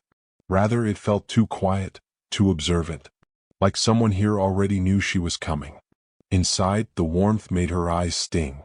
A receptionist wearing a knitted sweater greeted her kindly. "Welcome in. How can I help you today, sweetheart?" Kennedy hesitated. "Oh, I'm looking for Dr. Emerson. I was told he works with families. Cases involving medical hardship." The woman nodded, pulled out a clipboard, and motioned for her to take a seat. "He's finishing with someone now. Wait just a moment." Kennedy sat, but her mind was far from still. She shouldn't be here. She knew it. Every instinct warned her that stepping into this building could unravel everything she'd spent years holding together. But she also knew nothing in her life would change if she stayed silent. A door opened, and a tall man in his early 50s stepped out. He wore simple slacks and a blue dress shirt, no lab coat, no stethoscope. His presence was calm, steady, almost too gentle. "Kennedy?" She nodded. He extended a hand. "Come in. Let's talk." The office was small, with framed quotes about resilience and second chances on the walls. Kennedy sat across from him, unable to meet his eyes for more than a second. He didn't waste time. "I understand you're caring for your grandmother, and you're struggling with the cost of her medication. I also hear you're not receiving the support you should be. Does that sound right?" Her throat tightened. "Yes, sir." He leaned forward slightly but not intrusively. And you're afraid there's more to the situation than just the price of medicine. That sentence, those exact words, made her heart drop. How do you know that? She whispered. He folded his hands. Because your case, it's not unfamiliar. And because someone came to me earlier this week asking if I knew anything about a young girl struggling to buy medication for her grandmother. Someone deeply concerned. Kennedy blinked. Who came to you? Dr. Emerson carefully studied her expression. A man named Graydon Wells. Her breath caught. Mr. Wells. What was he doing here? He didn't give details, Emerson continued. But he expressed worry that you're dealing with more than financial hardship. He suspected, correctly it seems, that someone in your life may be withholding information or resources from you. Kennedy's pulse hammered. If Mr. Wells suspected something, that meant he was watching, paying attention, caring. But why? Dr. Emerson slid a folder toward her. I'd like to ask you something important, Kennedy. Something I need complete honesty on. She nodded nervously. Has anyone in your family ever asked you to lie about your grandmother's medical condition? Or about how you're getting money? Her jaw locked, her fingers trembled.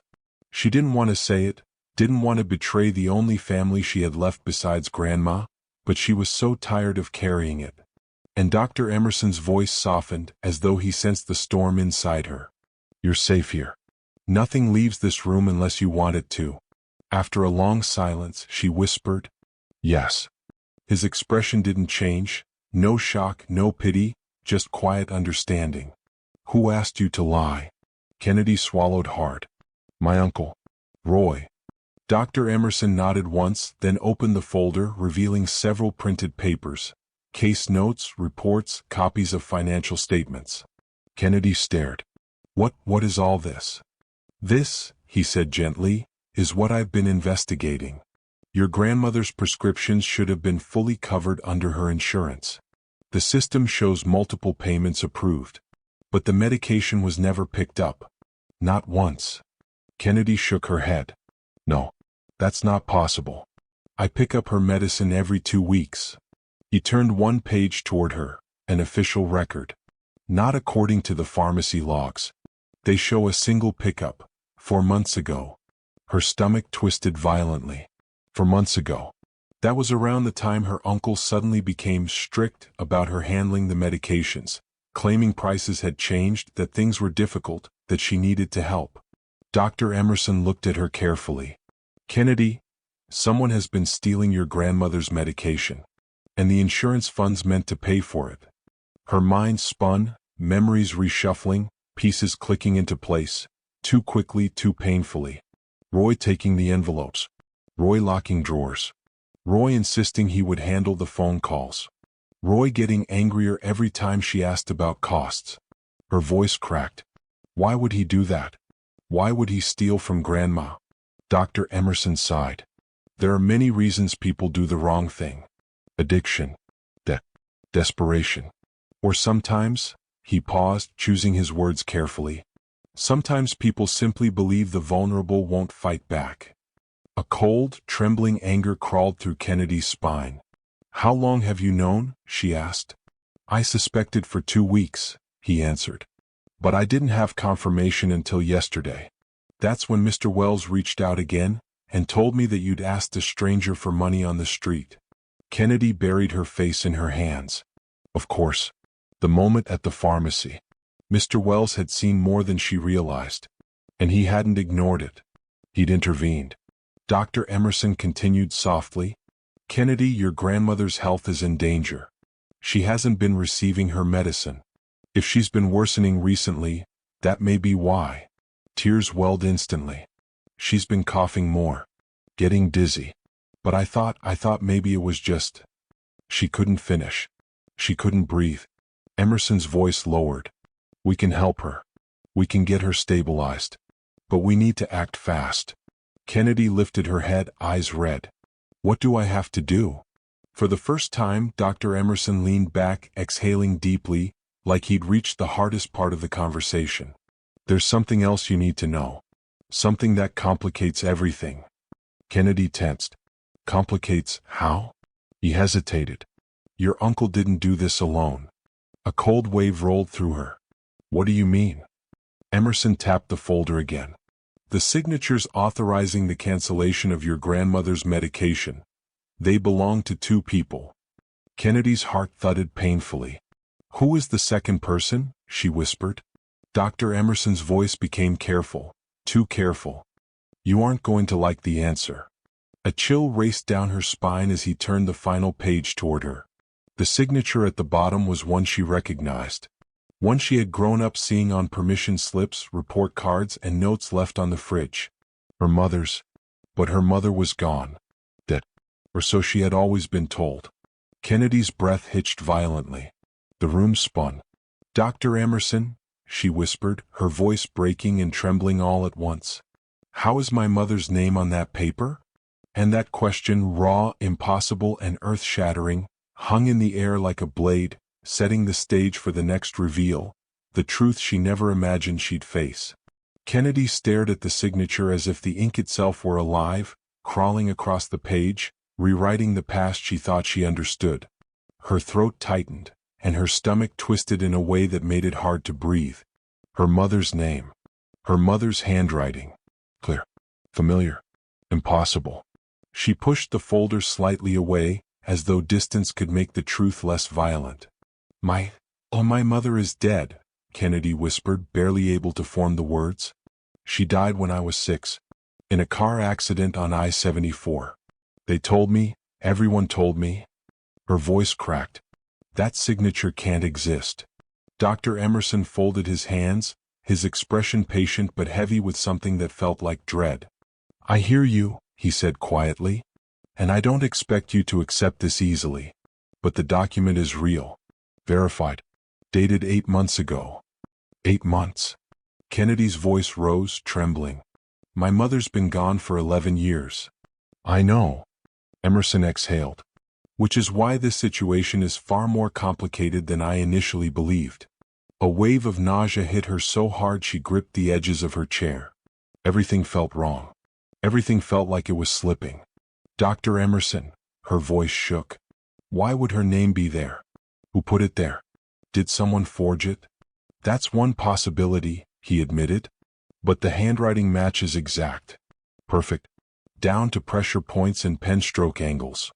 A forgery this precise is extraordinarily rare. Kennedy's heart pounded harder. So what are you saying? Emerson hesitated, too long. I'm saying. His voice dropped.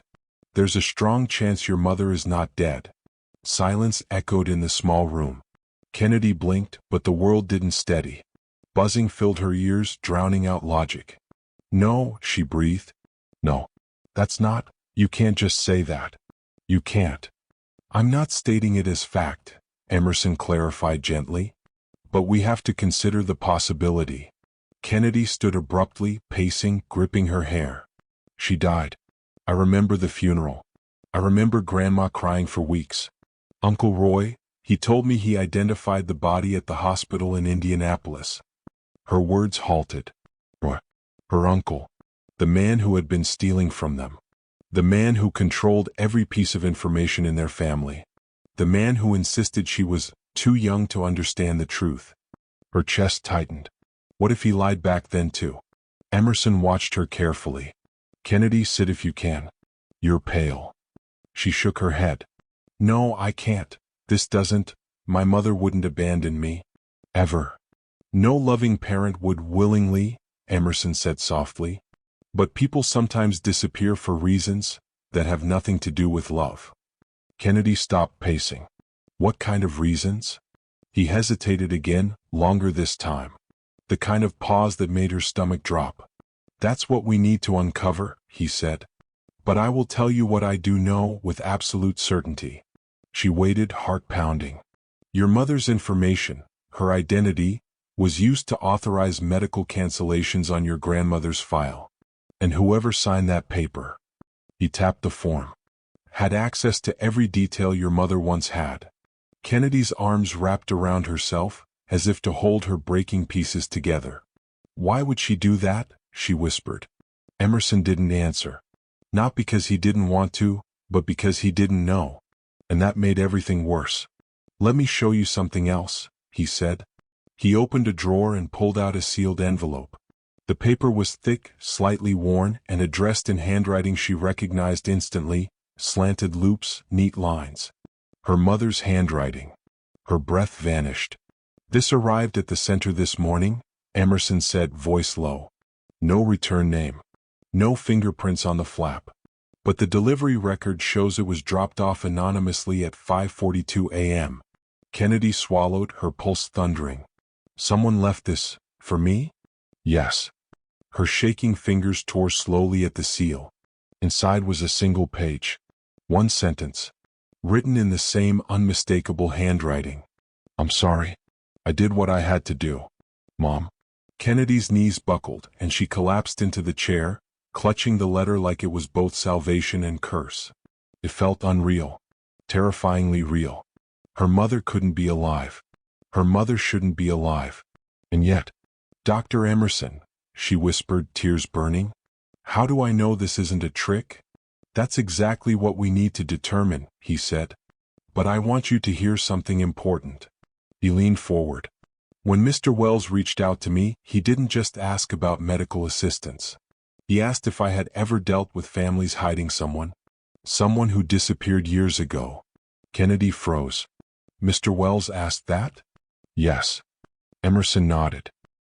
"He said he didn't want to interfere, but the look on your face when you asked him for help told him you were carrying more than one burden." A tear slid down her cheek.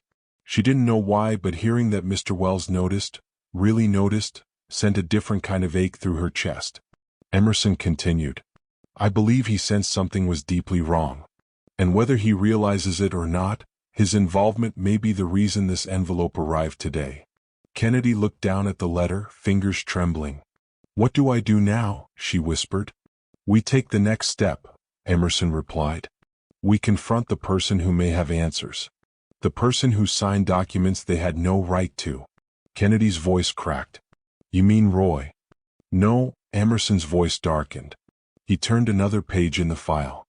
"This signature wasn't just used for medication. There were also withdrawals from an account connected to your grandmother, an account you didn't know existed." Kennedy's brows pulled together. "What account?" "Her emergency trust. The one she set up before she got sick. The one meant for you." Kennedy's chest jolted. "For me?" "Yes." Emerson nodded. "Your grandmother created it years ago. She wanted to ensure you'd have help for school, for life, for stability, regardless of what happened to the rest of the family." Kennedy's throat tightened.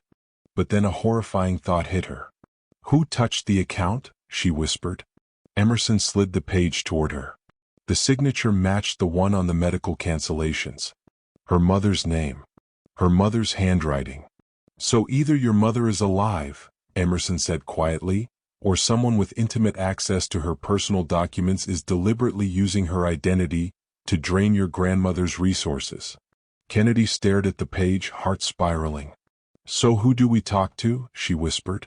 Emerson's eyes were grim. "The person who recently attempted another withdrawal. The one caught on camera yesterday morning." Kennedy's hands trembled as he pulled up a printed still image from security footage. She gasped. The picture showed a woman leaving a small credit union building. But up, face partially turned away. But the jawline, the shape of her mouth, the posture Kennedy used to mirror when she was little. She looked like Dr. Emerson, Kennedy choked out. "That looks like..." "Yes," he said softly. "I know. Her mother. Or someone pretending to be her." Either possibility was terrifying. And as Kennedy stared at the blurred image, a cold truth settled over her.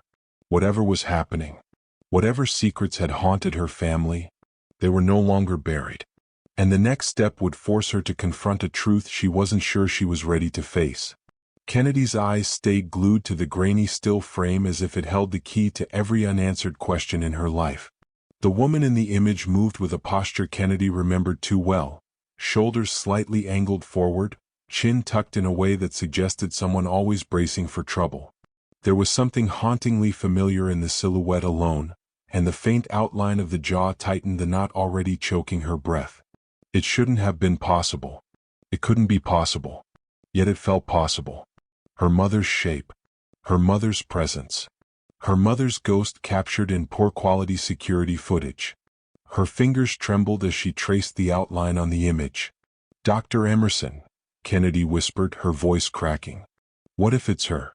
What if my mother has been alive all this time?" Emerson didn't respond immediately.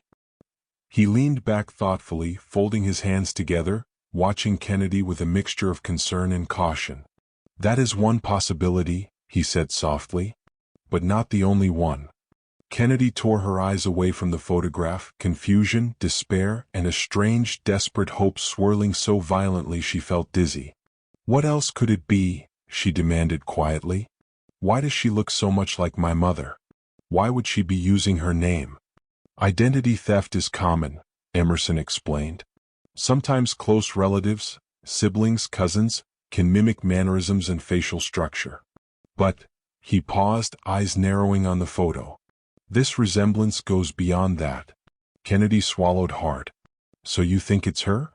"I think," Emerson said slowly, "there's enough evidence to look deeper."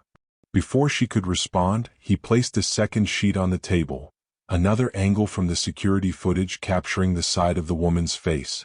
Blurry, but the outline of her cheekbone, the slight curl of hair slipping from under her hood, unmistakably familiar. Kennedy felt her chest tighten painfully. "I used to look like her when I was little," Kennedy whispered. "Everyone used to say it." Emerson nodded. "And genetics don't lie. But perception can be tricky. Trauma can make us see what we desperately want or fear." She flinched. "Do you think I'm imagining it?" "I think you're trying to make sense of something that defies logic. Anyone would struggle." Silence filled the small office. Eventually, Dr. Emerson cleared his throat and pulled up another document.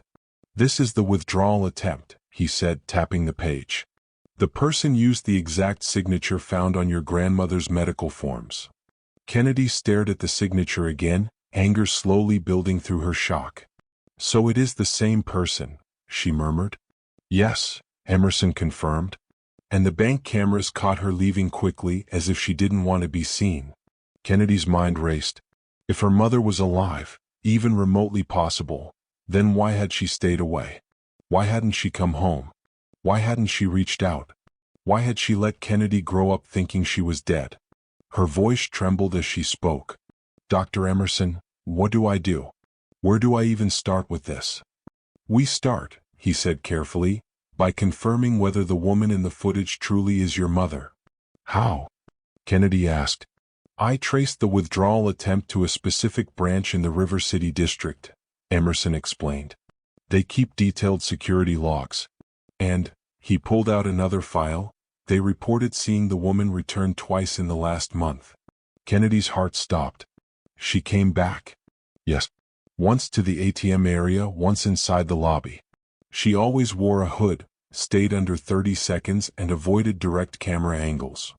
Kennedy exhaled shakily, her mind spinning faster. "What if she's hiding?" she asked quietly.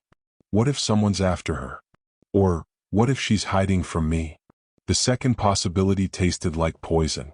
Emerson's eyes softened. "You don't have enough information to assume that. And you shouldn't take the weight of the unknown onto your shoulders, not yet." Kennedy wiped her eyes with her sleeve. "So then, what's our next step?" Emerson hesitated, then opened his drawer and removed a thin binder labeled Case RW, Identity Misuse. RW. Her uncle. The realization made her pulse spike. "I've been monitoring your uncle's activity for a while," Emerson confessed. "Before you even came to me. Something in your grandmother's file felt off." Kennedy blinked, startled. "Why didn't you tell me sooner?" "Because I didn't know the full extent," he said. "Not until Mr. Wells reached out and mentioned your encounter at the pharmacy."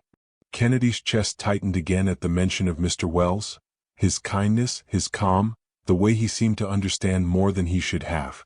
"Your uncle," Emerson continued, "is connected to 2 suspicious financial reports filed over the past year. Both involve forged signatures and illegal withdrawals." Kennedy felt cold. "Do you think he's working with her? The woman in the footage?" "That," Emerson admitted, is one of the most likely scenarios. Kennedy's eyes widened. So he's been lying about Grandma's health, stealing her medication money, and using my mother's name to pull it off? Possibly not just her name, Emerson added. Her entire identity. Kennedy nearly choked. You mean, someone is pretending to be her? Like she's still alive? Emerson nodded slowly. Someone has her documents, her records, her signature. Anyone with access to those things could impersonate her today. Kennedy dropped her face into her hands. Did Roy have her things? Did he take them? According to our files, Emerson said softly, Roy was the person who claimed your mother's belongings after the accident. Kennedy's breath froze. He had everything, she whispered. Her clothes, her paperwork, even her old journals. And if he kept them, Emerson said gravely, then he could hand them to someone else. Someone who resembles her. Someone who could forge her identity perfectly. Kennedy swallowed, a dark ache forming in her chest. So you're saying the woman might not be my mother? She might just be someone pretending to be her? Yes, Emerson replied. That is the second possibility. The word pretending sent a shiver down Kennedy's spine. If someone was pretending to be her mother, why would they target her family? Why drain Grandma's trust? Why hide from cameras? Nothing made sense. And yet everything felt connected. Emerson leaned forward. There's one more thing you need to see. He handed her a second still frame from the security footage. Kennedy frowned, lifting it closer. Something was different. Instead of the woman turning away from the camera, this one captured her head slightly raised. Only for a split second, but enough to see half of her face. Kennedy's breath halted. The eyes. The nose. The faint birthmark under her left cheekbone. The same one Kennedy had traced in old photos of her mother for years. Her hand clamped over her mouth. Dr. Emerson, she whispered. She has the same mark. Emerson nodded gravely. That, Kennedy, is why the possibility of your mother being alive can no longer be dismissed. Kennedy felt every muscle in her body tense. Where is this bank? She asked suddenly. Where did the footage come from? Emerson blinked. The River City branch on 7th Street. Why? Kennedy rose slowly from her chair, her expression shifting, not terrified now but determined. Because if she's been there twice in the last month. Her fists clenched. She might come back again. Emerson stood too. Kennedy, wait, this could be dangerous. You can't just. She met his eyes, voice trembling but firm. I need answers. And I need them from the one person who might actually have them. Emerson hesitated, but something in Kennedy's eyes, fear fused with courage, stopped him from arguing. He nodded reluctantly. Then we do this carefully, he said. We plan. We prepare. And we involve Mr. Wells. Kennedy's breath caught. Mr. Wells. Yes. Emerson exhaled. He cares more than you realize. And if you walk into this alone, you may walk into a trap. A mixture of fear and warmth swirled inside her chest. She hadn't expected Mr. Wells to still be part of this story. But now he might be the key to revealing the truth. Emerson placed the photo in her hands. Kennedy, once we start this, there's no turning back. Kennedy stared at the blurred half-face of the woman, of the ghost from her past brought to life. I know, she whispered. And that's why I'm going after the truth. Night had already swallowed most of River City when Kennedy left the outreach center with her hood pulled over her head. Streetlights cast long shadows along the cracked sidewalks, and the bitter wind cut through the layers of her coat. But she barely felt the cold. Her mind was burning, flooded with fear, confusion, shock, and something else she didn't want to name yet. Hope. Hope that her mother might be alive. Hope that answers were finally within reach. Hope that the truth, whatever it was, would stop the quiet, suffocating ache she'd carried for almost her entire life. But mixed with that hope came a darker, more dangerous fear. If her mother was alive, why had she never come back?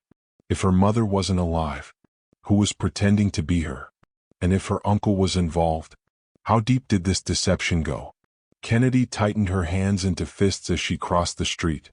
Her breath came out in uneven bursts, fogging the air. Every step felt unsteady. She had always imagined truth as something clean, something that would set her free. Instead, it felt like walking into a storm she couldn't see through. She reached her grandmother's house just after 8. The porch light flickered like an old heartbeat, and the door creaked softly as she entered. Grandma Louise slept soundly in her recliner, bundled in a blanket, the TV humming quietly. Kennedy knelt beside her, brushing a gray curl from her forehead. The sadness in her chest swelled. "I'm going to fix this," Kennedy whispered. "I'm going to fix all of it." Her grandmother stirred, murmuring something unintelligible, then settled again. Kennedy kissed her forehead and stood. She wasn't sleeping tonight. Not with the truth clawing at her. She made her way to the kitchen, turned on a small lamp, and pulled out the envelope from her pocket. The one with her mother's apology written in unmistakable handwriting. "I'm sorry. I did what I had to do." The sentence felt like a cold hand pressing against her heart. "What did you have to do, Mom? Why did you disappear? Why didn't you come back for me?" A tear slid down her cheek and she wiped it quickly. She didn't want to break, not when she was this close to something real. Her phone buzzed suddenly on the table. "Dr. Emerson." She answered quietly, "Hello?" His voice was calm but urgent. "Kennedy, I spoke with Mr. Wells. He wants to meet with you. Tonight, if possible." Her pulse quickened. "Tonight? Why?" "He believes he can help you, more than you know," Emerson said. "And he has resources that you and I don't." Kennedy hesitated. Mr. Wells had been kind, generous, almost protective. But she still didn't fully understand why he cared so much.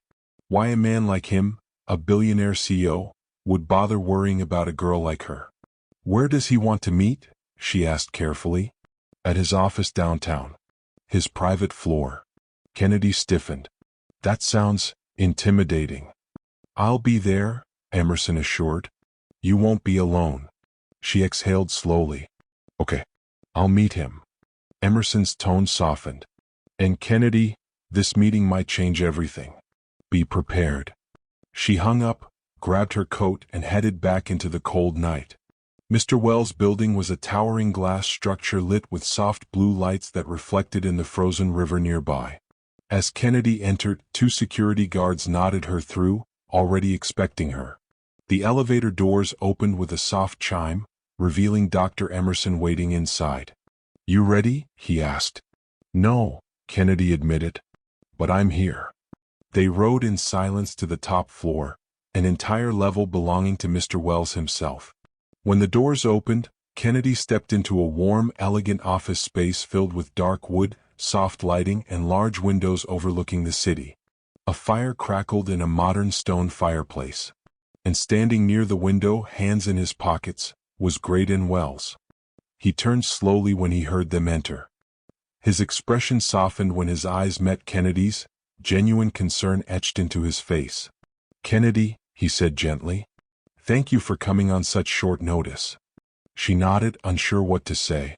Mr. Wells motioned toward a seating area. "Let's sit. There's a lot we need to go over." They all sat, Kennedy on a couch, Emerson in a chair beside her, and Wells across from them. The fire's warmth danced across his face. Wells began carefully. "I want you to know something before we start," he said. "I didn't reach out to Dr. Emerson because I pitied you.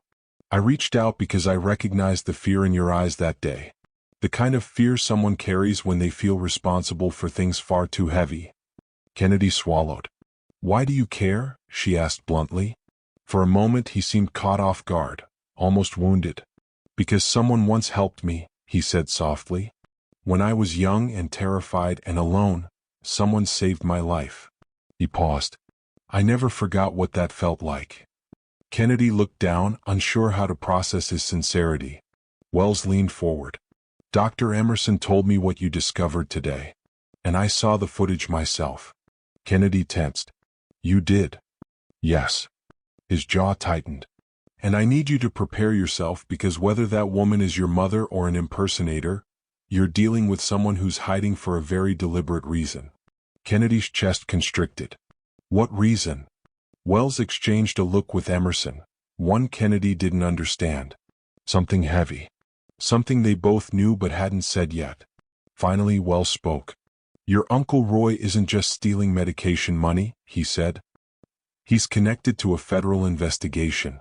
One that involves multiple identity-related crimes." Kennedy froze. "What kind of crimes?" she whispered. Wells answered slowly, each word deliberate.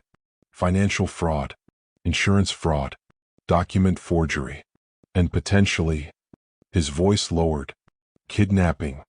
A cold shock ripped through Kennedy so fast she felt physically dizzy. "Kidnapping?" she whispered. Wells nodded grimly. "There's a possibility your mother didn't disappear willingly. And if that's true, if Roy was involved, then everything you've believed about her death might have been a lie." Kennedy pressed a hand to her mouth, her breath shaking. This was too much. Too big. Too terrifying. But Wells wasn't finished. "There's something else," he said. "Something I didn't tell Dr. Emerson yet, because I needed to tell you first." He reached into a drawer and placed a small object on the table. A vintage silver locket. Kennedy's breath caught. She knew that locket. Her mother used to wear it every day. She had begged to hold it as a child. She had tried to keep it after the funeral, but Roy told her it was lost. Her eyes widened. "Where did you get this?" Kennedy whispered. Wells looked at her gently. "It was delivered to my office anonymously this afternoon," he said. "With a note." Kennedy stared at the locket, her pulse pounding. "What did the note say?" Wells unfolded a small, creased paper and handed it to her. Kennedy read the 4 chilling words. "She doesn't know yet." Her blood turned to ice. Wells spoke softly, gravely. "Kennedy, someone is sending messages. Someone is watching. And they're not done." The locket trembled in her hands. And Kennedy realized something terrifying. She wasn't chasing the truth anymore. The truth was chasing her. Derek sat alone in the dim corner of the hospital cafeteria, both hands cupped around a paper coffee cup he hadn't taken a sip from. The past hours had drained him, emotionally, mentally, even spiritually. Between the revelation of Evelyn's medical records, the ongoing investigation, and the terrifying thought that someone was targeting Mia's family, he barely recognized the man he used to be. The confident billionaire with polished shoes and measured steps was gone. In his place was a man who cared more about protecting a child and her grandmother than any business empire. But something else tugged at him now, Officer Daniel's warning. Her mother didn't die the way everyone thinks she did. Those words echoed through him like footsteps in an empty hallway. Derek exhaled sharply. There was one person who might hold answers. The nurse who worked in the emergency wing the night Mia's mother died. Daniels had mentioned her briefly but didn't provide much detail. Derek couldn't shake the feeling she knew more. He checked the time. It was past midnight, but the hospital buzzed quietly with late-night staff. He stood, straightened his jacket, and headed toward the north wing. As he entered the hallway, a soft voice stopped him. "Excuse me, sir?" He turned. A young nurse, early 20s, dark hair pulled into a bun, eyes filled with nervous hesitation, stood holding a stack of patient charts. She glanced around as if making sure no one was listening. "Are you Mia's friend?" The question caught him off guard. "Friend? Yes." That's exactly what he had become. "Yes," Derek said gently. "I'm here for her and for her grandmother." "Why do you ask?" The nurse swallowed hard, fingers tightening against the folders. I think I know something about her mother. Something I've never told anyone. But when I heard the officers talking earlier, and then I saw you with the little girl," her voice trembled, "I think you should hear it." Derek's pulse kicked up. "Tell me." She shook her head. "Not here. Cameras. Night supervisor." She motioned for him to follow her to an abandoned consultation room. Inside, she locked the door behind them. Her hands trembled as she set the charts down. "My name is Claire. I was still in my residency when Mia's mother was brought in the night she died. But I remember everything. Every detail." She paused as though gathering the courage to speak about something she had buried for years. "Everyone said she arrived too late. That nothing could be done because she collapsed on the way here." Claire's voice grew tighter. "But that's not true. Derek felt a chill run down his spine. What do you mean? She didn't collapse on the way here, Claire whispered. She collapsed after she arrived. The word struck him like a blow. Claire moved to the window, staring out at the quiet parking lot below. She came in conscious, weak, short of breath, but talking. She kept saying, I have a daughter, please, don't let anything happen to her. Claire pressed a hand to her mouth as if the memory still hurt. She was terrified, not just of dying, of something else. Derek stepped closer. What was she afraid of? Claire hesitated. She kept asking if a man had followed her. She described him, a tall man in a dark coat. She turned back to Derek. The same man I overheard you speaking about downstairs. Derek's chest tightened. The rival. The man from the hidden camera footage. The man Officer Daniels suspected. Claire continued. She begged us to call the police. Said someone had threatened her earlier that day. Tears welled in her eyes. I tried to tell the attending physician, but he waved me off. Said she was just panicking because she was sick. Was she? Derek asked quietly. She was sick, yes. But she didn't die from the illness. She died because she didn't receive the oxygen support she needed in time. Her chart was accidentally moved behind two others in the system queue. Claire stared at him. But I still don't believe it was an accident. Derek felt the floor shift beneath him. You're saying she might have been intentionally neglected? Claire nodded weakly. And you didn't report this? I tried. Her voice cracked. But the attending physician told me if I filed anything, I'd lose my residency. The man she described, he'd been seen in the ER before talking to the attending. It all felt connected. It scared me. Derek pinched the bridge of his nose, trying to steady himself. Everything was beginning to link together. Mia's mother's fear, the mysterious man, the rival's sudden interest in him, the recording, the threats, the tampered medication. Claire took a shaky breath. I'm telling you now because I saw the way Mia hugged you earlier. She trusts you. And that matters. More than anything. For a long moment, neither of them spoke. Derek finally said, Thank you. Claire, what you just shared, it could change everything. But it also puts you at risk. She nodded in understanding. I know. But staying quiet feels worse. Before he could respond, his phone vibrated. It was a message from Joseph, his head of security. You need to come back to the ICU now. Mia's asking for you. And we have a situation. Derek's stomach twisted. I have to go. Claire opened the door. If you need me to testify, or sign anything, I will. He gave her a grateful nod and hurried down the corridor. Halfway to the ICU he noticed something odd. The lights flickered, then steadied again. A security guard rushed past him, talking urgently into a radio. What's happening? Derek asked. Someone triggered an alarm near the pediatric wing. We think it might have been intentional. Derek's heart thundered. Intentional? He quickened his pace, nearly sprinting now. His mind raced. Was Mia safe? Was Evelyn safe? Was the rival making a bold move? When he reached the ICU doors, Joseph stepped out to meet him. His face was pale, jaw clenched. What happened? Derek demanded. Joseph hesitated, then said in a low voice. Someone tried to enter the ward, and they asked for Mia by name. Derek froze. Did they get to her? No, Joseph said quickly. Security intercepted them. But they got away before we could apprehend them. Derek felt his pulse hammering in his ears. He forced himself to breathe. And Mia? What about her? Joseph swallowed, eyes dropping for a moment. She's shaken. And she won't calm down until she sees you. Derek pushed through the ICU doors, heart in his throat. As he approached Mia's room, he saw her small silhouette sitting upright on the bed, legs pulled to her chest, eyes wide with fear. When she saw him, she whispered the words that chilled him to the core. Mr. Derek, he was here. The man who scared my mom. I saw him. Derek stood frozen in the doorway. As the truth finally surfaced, and the danger closed in, Derek's chest tightened as he stepped closer to Mia's bed. Her small hands clutched the blanket, trembling violently, her wide eyes staring into his like she was hoping he could shield her from the world. Or maybe even from something far worse. He kneeled beside her, forcing calm into his voice, even though his own heart hammered in his chest like a warning drum. "Hey, Mia," he said softly, placing a gentle hand on her shoulder. "It's okay. You're safe now. I'm here. Nothing's going to hurt you." She blinked rapidly, shaking her head. He was tall. His coat.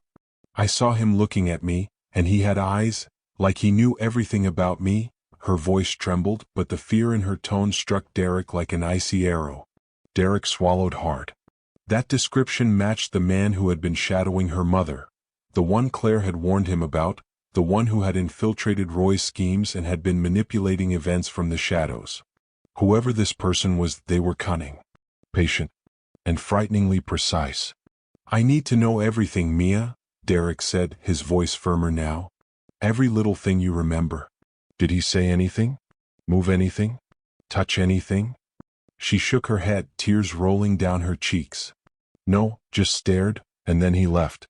But I feel him here, still."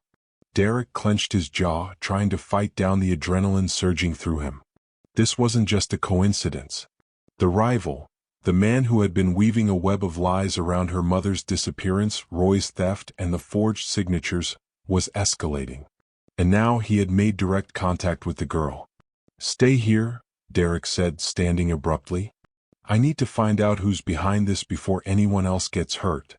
Derek and Joseph moved quickly through the hospital's dimly lit corridors, retracing security footage and interviewing overnight staff. Every step felt like walking through a gauntlet. The unknown adversary had left no fingerprints, no trail, just fleeting shadows captured in grainy surveillance. It was frustratingly precise, almost surgical. Joseph leaned closer, speaking in a low voice. "Sir, this is bigger than we thought. Whoever this is, they've been studying your movements, the girl's routines, even Dr. Emerson's patterns. They know you're here.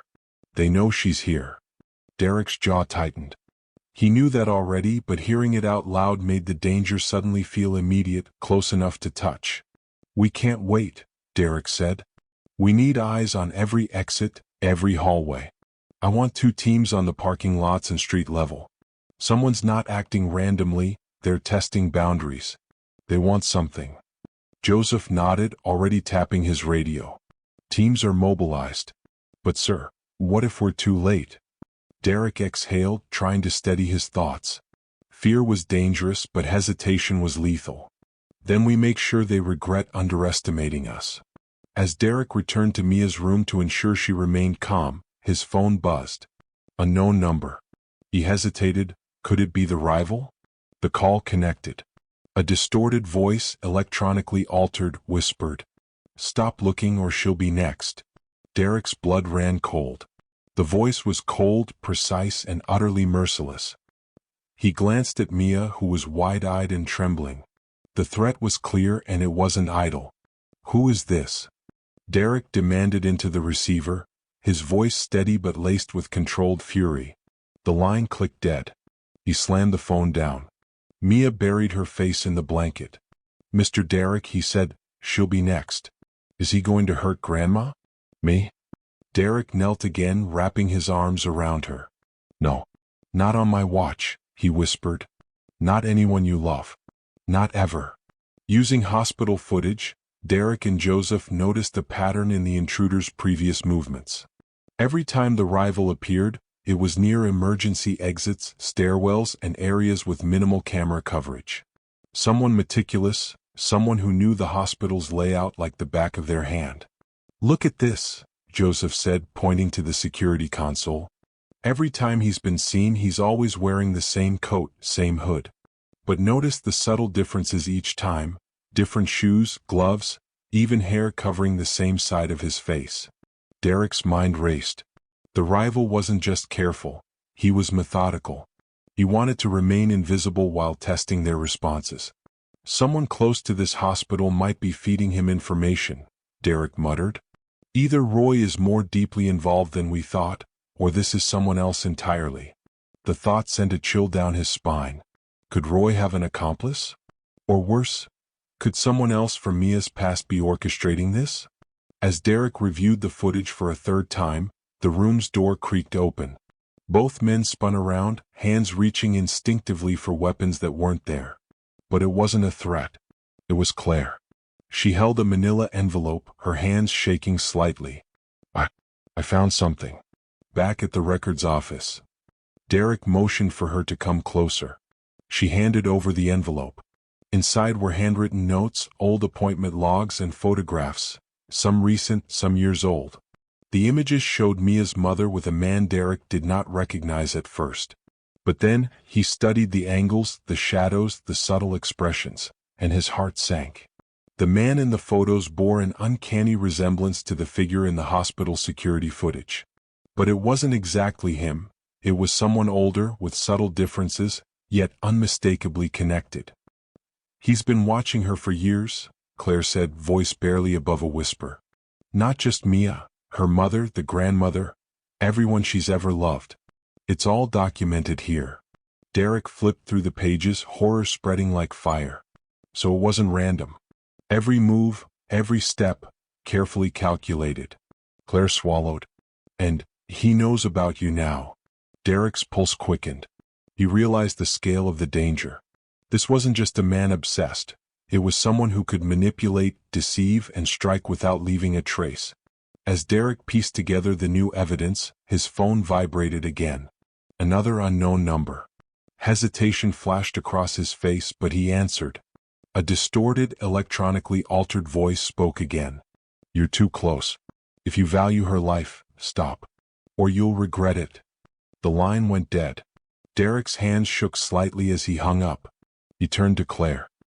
He knows we're on to him, he whispered. And now, we have a problem bigger than any of us imagined. Mia's safety, the mother's secret, the uncle's betrayal, they were all pieces of a puzzle that was about to explode. And Derek knew, deep in his bones, that the next move would bring him face to face with the unknown. A cold shiver ran down his spine. The rival wasn't just watching anymore.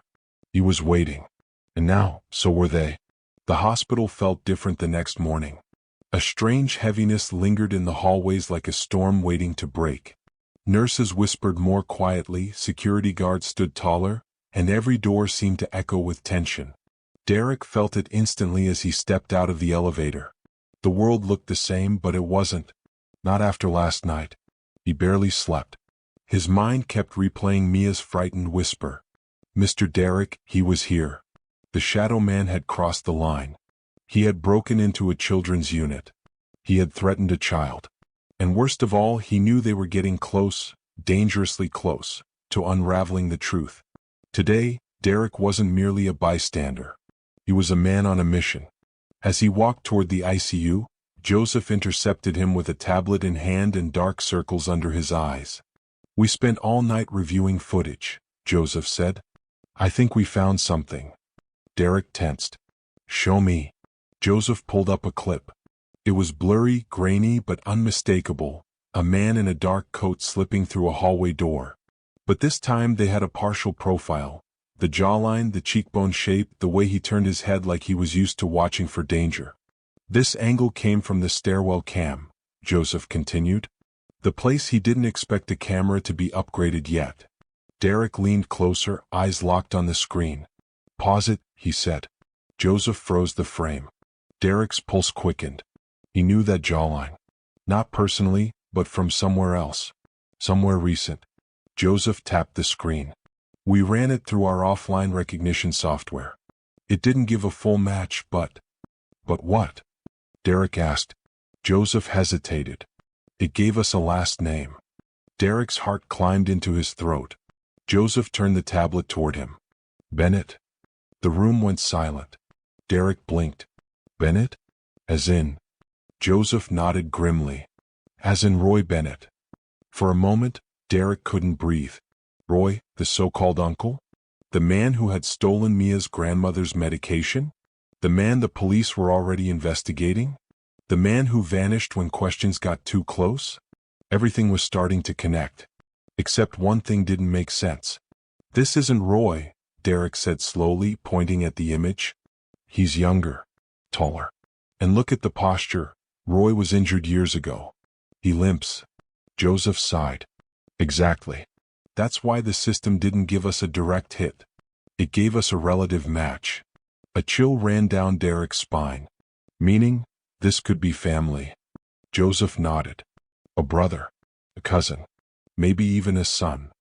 Derek's mouth went dry. Then we need to talk to Mia, he said quietly. She might know something. Mia sat upright in her hospital bed, hugging a stuffed bear one of the nurses had given her.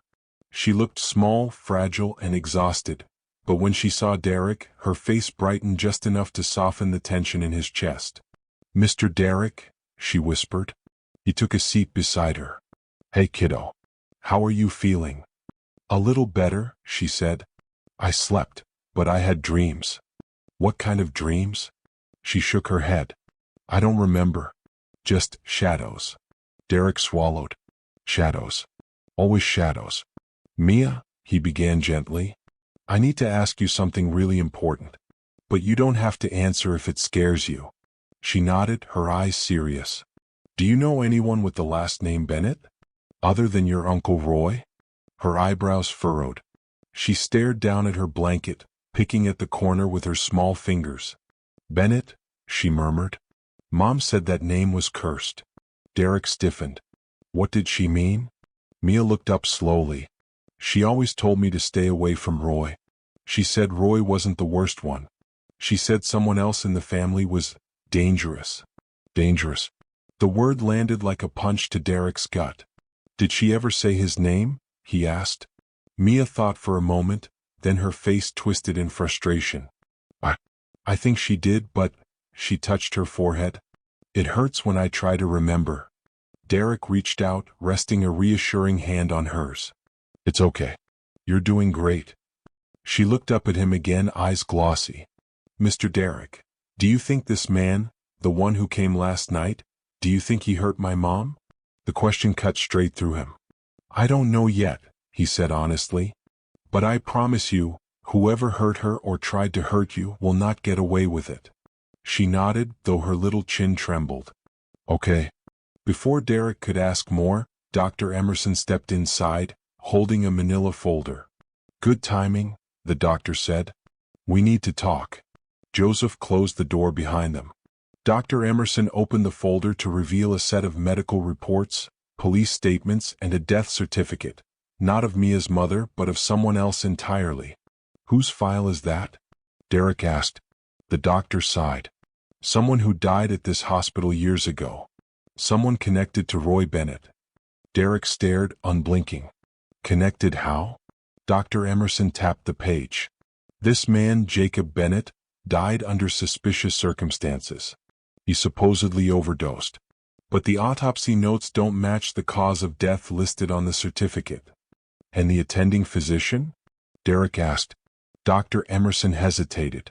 "Same one who treated Mia's mother the night she died." Derek's blood ran cold. "You're telling me the same doctor covered 2 suspicious deaths connected to the Bennett family?"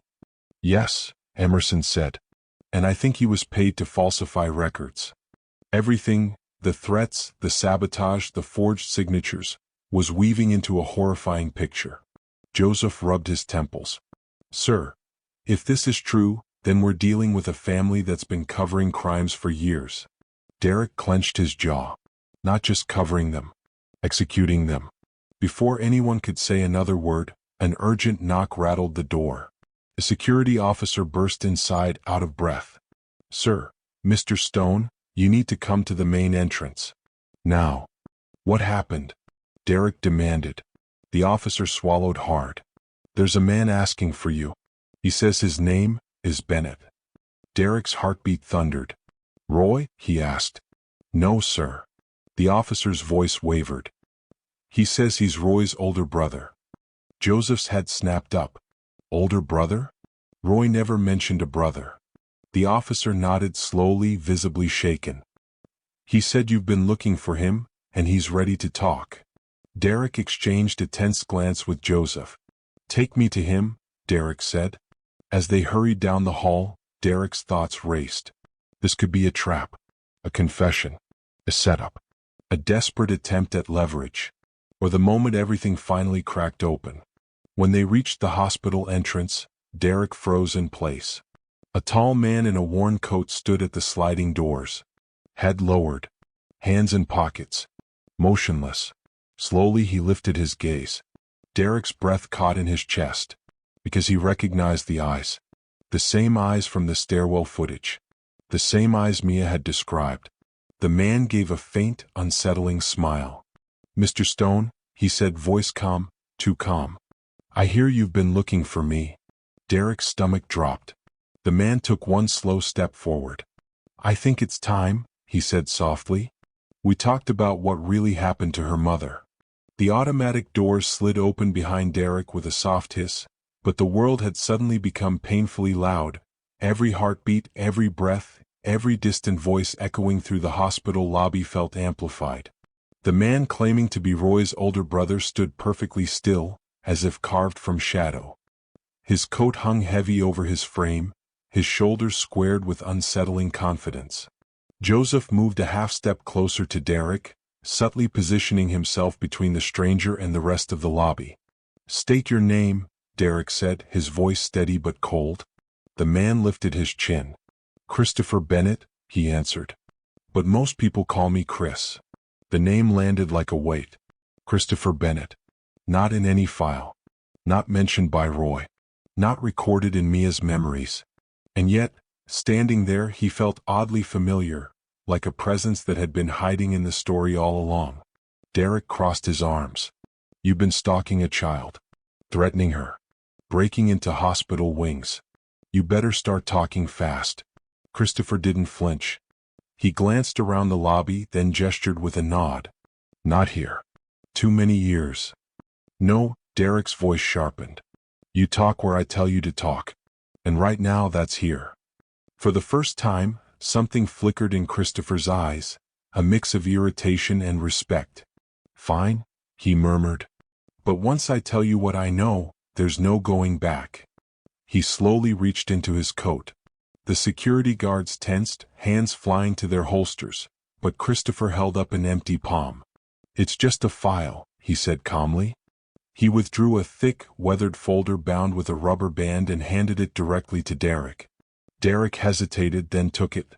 "Start talking." Christopher exhaled, eyes drifting toward the windows as if he was watching memories replay across the glass. "You're looking for the truth about Mia's mother," he said. "About her death. About why Roy did what he did. About the intruder haunting your cameras. About the man who threatened the girl." Derek's jaw tightened. "And you're saying that's not you?" Christopher laughed once, not a joyful laugh but a bitter one.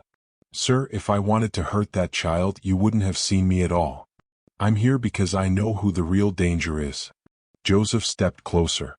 "Who?" Christopher lowered his head, voice dropping. "My father." The room seemed to tilt.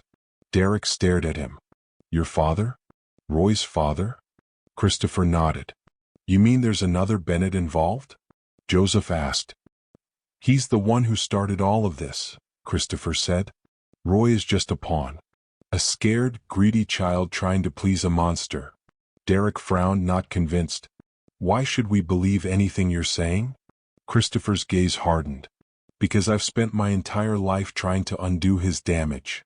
Christopher motioned to the file in Derek's hands. "Open it." Derek peeled back the rubber band. Inside were photographs, some old, some recent. A younger man stood beside a stern, icy-eyed figure with the same jawline and bone structure. Medical records. Legal documents. Police reports. Even childhood photos of Roy and Christopher. "Your father," Derek said slowly, "was connected to Mia's mother?" Christopher nodded. "He was more than connected. He was obsessed." Derek's stomach twisted. "He met her years ago at a community center where she volunteered," Christopher explained. "She helped people, domestic violence survivors, addicts, kids who aged out of foster care. She had a gift for reaching broken people." "And your father?" Derek asked. "He was one of her patients. Court-ordered counseling. She didn't know what he was capable of. But when she refused to take his money, when she refused to let him manipulate her, he became fixated." Derek clenched his jaw. "And Roy?" Christopher's face darkened. "Roy always wanted to impress him. He ran errands for him. It thinks. Delivered envelopes. But he had no idea how violent father could be. So you're saying Roy wasn't the one who sabotaged her meds? Who threatened the girl? Christopher shook his head. No. Roy stole medication and sold it? Yes. He forged her signature? Yes. But the night she died? The person who entered her house? That wasn't Roy. Derek's pulse quickened. It was your father. Christopher nodded solemnly. He blamed her for exposing him in a legal case years ago. He swore he'd make her pay. Derek turned away, gripping the edge of the bench to steady himself. Mia's tears. Her nightmares. The shadow in the hallway. The threat on the phone. All of it felt like a pattern now, a meticulously orchestrated horror. Joseph leaned closer to Christopher. Where is he now? The father? Christopher hesitated, jaw tensing. That's the second reason I'm here, he said slowly. I don't know. Derek spun around. You came here with nothing but warnings? No, Christopher stepped forward. I came to tell you he's not done. He watches the girl because she looks like her mother. Same eyes. Same quiet strength. And he hates that. Derek's fists clenched.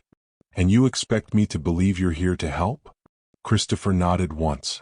I'm done enabling him. I'm done running from him. And now that his life is falling apart, he's desperate. When he's desperate, he kills. Christopher lowered his voice until it was barely audible. He's planning something. Something big. He's pulling Roy out of hiding. He wants to erase every trace of his crimes before the police get their hands on him. Derek's breath hitched. And Mia? Christopher swallowed hard. She's his last loose end.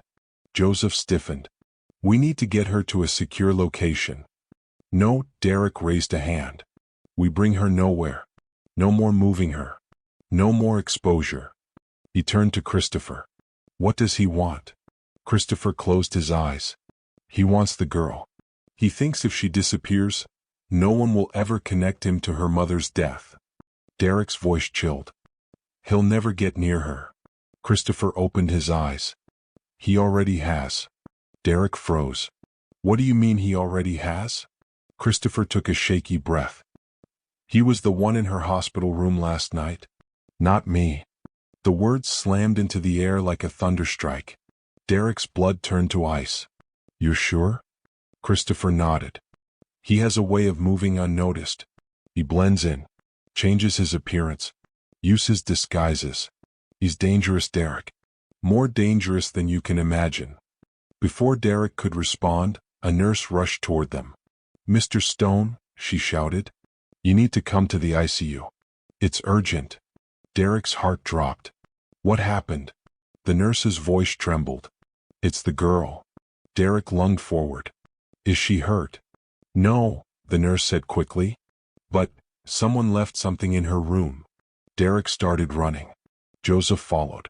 Christopher stayed behind but called out. Whatever you find, it's a message. And it's meant for me. Derek didn't look back. He raced down hallways, past nurses and guards, past startled visitors, his pulse pounding like a war drum. When he burst into Mia's room, a small object sat on her table. A folded piece of paper. Derek snatched it up. One sentence was scrawled across it in sharp, jagged handwriting. You can't protect what doesn't belong to you. Derek's hands shook. Joseph whispered, horrified. That handwriting, it matches the notes sent to Mia's mother before she died. Derek turned to the window. A faint silhouette stood across the street. Watching. The real Bennett. The father. And then, just as quickly, he vanished into the crowd. The sun rose softly over Willow Creek, painting warm gold across the rebuilt neighborhood. The air felt different, lighter, calmer, as if the weight that had held the town down for years had finally lifted. For the first time in a long time, hope didn't seem like something borrowed. It felt earned. Inside the modest but fully repaired home on Maple Street, the girl stood by the window, clutching her backpack. Her grandmother, stronger now, no longer fighting every breath, sat on the couch nearby, watching with pride. Her mother adjusted the straps on the backpack, smiling quietly. A smile she hadn't worn in years. A smile born not from pretending but from certainty. Certainty that life had changed permanently. "Are you ready, sweetheart?" her mother asked. The girl nodded. "Yeah, but I hope he didn't forget." Her grandmother chuckled. "Oh, child, that man forgets nothing. If he said he's coming, he's coming." They all knew exactly who she meant. At the same moment, a sleek black SUV turned the corner, slowing as it approached the house. The CO stepped out, dressed simply, no suit, no tie, no signs of the billion-dollar world he ruled. Today wasn't about that world. Today was about them. As he walked toward the house, he paused for a moment, taking in the sight of the family on the porch. 4 months, he had been woven into their lives through battles, breakthroughs, and secrets revealed. Now he stood at the final page of a chapter he never expected to write. The girl ran down the steps and into his arms. "You came?" she exclaimed. "Of course I did," he said, gently lifting her. "I wouldn't miss today for anything." Her mother greeted him with a warm handshake, her eyes full of gratitude. "I still don't know how to thank you," she whispered. "You already did," he replied. "You trusted me. That was enough." They didn't speak about the chaos that had once threatened their peace. The rivals' plot, the media storm, the accusations, the fear. It all felt like a distant storm that had finally passed. Today was calm. Today was celebration. Today was new. The SUV drove them through Willow Creek, past neighbors who waved happily as they recognized the girl sitting proudly in the front seat. Once she had walked these same streets unsure of her next meal, unsure of where she'd sleep, unsure if tomorrow would be kind or cruel. Now she passed through them with the confidence of someone who had been seen, heard, and protected. "Are you nervous?" the CEO asked. The girl shook her head. "No, I'm excited. Grandma said this school is better. And Mom said everything's going to be different now." He smiled. "It will be." Her new school was a well-funded community academy, safe, structured, filled with opportunities her mother once thought impossible. And today was her first day. But this wasn't just a school drop-off. It was symbolic. It was the first time she stepped into a future built not from fear or survival, but from possibility. When they arrived, the CO walked her to the entrance while her mother and grandmother followed behind, taking pictures from every angle. "You're gonna do great," he said. She looked up at him. You'll still be around, right?" His expression softened. "You're stuck with me. I'm not going anywhere." She beamed, hugged him tight, and finally ran inside to join her new classmates. Her laughter trailed behind her like a song he never wanted to stop hearing. The CO stayed still for a moment, watching her disappear into the building. Something moved in his chest, not sadness, not worry, but pride.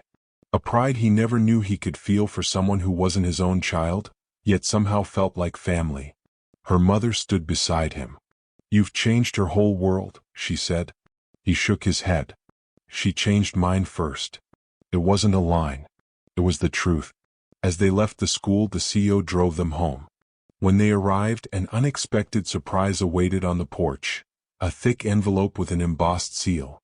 Her mother picked it up, confused. "What is this?" "Open it," the CO urged gently. Inside was a document, official, stamped, detailed.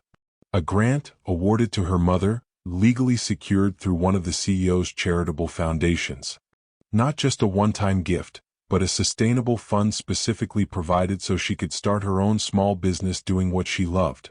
Home-style Southern cooking, something she had always dreamed of turning into a restaurant. Her knees wobbled. I can't accept this," she whispered. "You already have," he replied. "And you deserve it. You're strong. You've kept your family afloat for years. This just gives you the chance to build something that's yours." She covered her face, tears slipping through her fingers. "I don't know how to repay you." "You don't," he said simply. "Just live. Just breathe. Just let your daughter grow up without fear. That's enough." Her grandmother stepped closer, placing a trembling hand over his. "Bless you," she said, voice thick with emotion. "You didn't just save this family. You restored us." The CO swallowed hard. "You restored me too." A brief silence settled between them, a silence not of awkwardness but of gratitude, of peace. Weeks passed. The girl thrived in school. The mother began preparing the menu for her future restaurant. The grandmother regained strength each day thanks to consistent treatment and medication. And the CEO? He found himself visiting more often, sometimes for dinner, sometimes just to sit on the porch and talk. Each visit chipped away at the loneliness he'd carried for years, loneliness buried under luxury, power, and money. This family gave him what wealth never could: connection, purpose, belonging. One evening, as the sun dipped low and the air turned cool, the girl sat beside him on the porch swing. "You know what I decided?" she said. "What's that?" "When I grow up, I'm gonna help people too. The way you helped us." He turned toward her. "Why?" "Because," she said, leaning her head on his arm, "someone helped me when I needed it most. And I want to do that for someone else." He took a slow breath, letting her words settle deep inside. That was it. That was the moment. The moment he knew everything that had happened. The chaos, the risk, the danger, the fear, the sacrifices had all been worth it. Because kindness wasn't supposed to end with one act. It was supposed to continue, to grow, to spread. And she would carry it forward. As night fell, he stood to leave. The girl hugged him tightly, the kind of hug that held gratitude, comfort, and trust. The kind of hug that said she knew, no matter what, he would always show up. Her mother waved from the doorway. Her grandmother smiled from her favorite chair. The porch light glowed warm against the house he had helped restore. "Good night," he said softly. "See you tomorrow," the girl called back. He smiled, because she was right. He would see her tomorrow, and the day after, and every day he was needed. This wasn't the end of their story. It was the beginning of a new one, a story of a family rebuilt, a billionaire redeemed, and a little girl whose simple request for medicine became the spark that changed all their lives forever. The end. But not really, because kindness keeps going.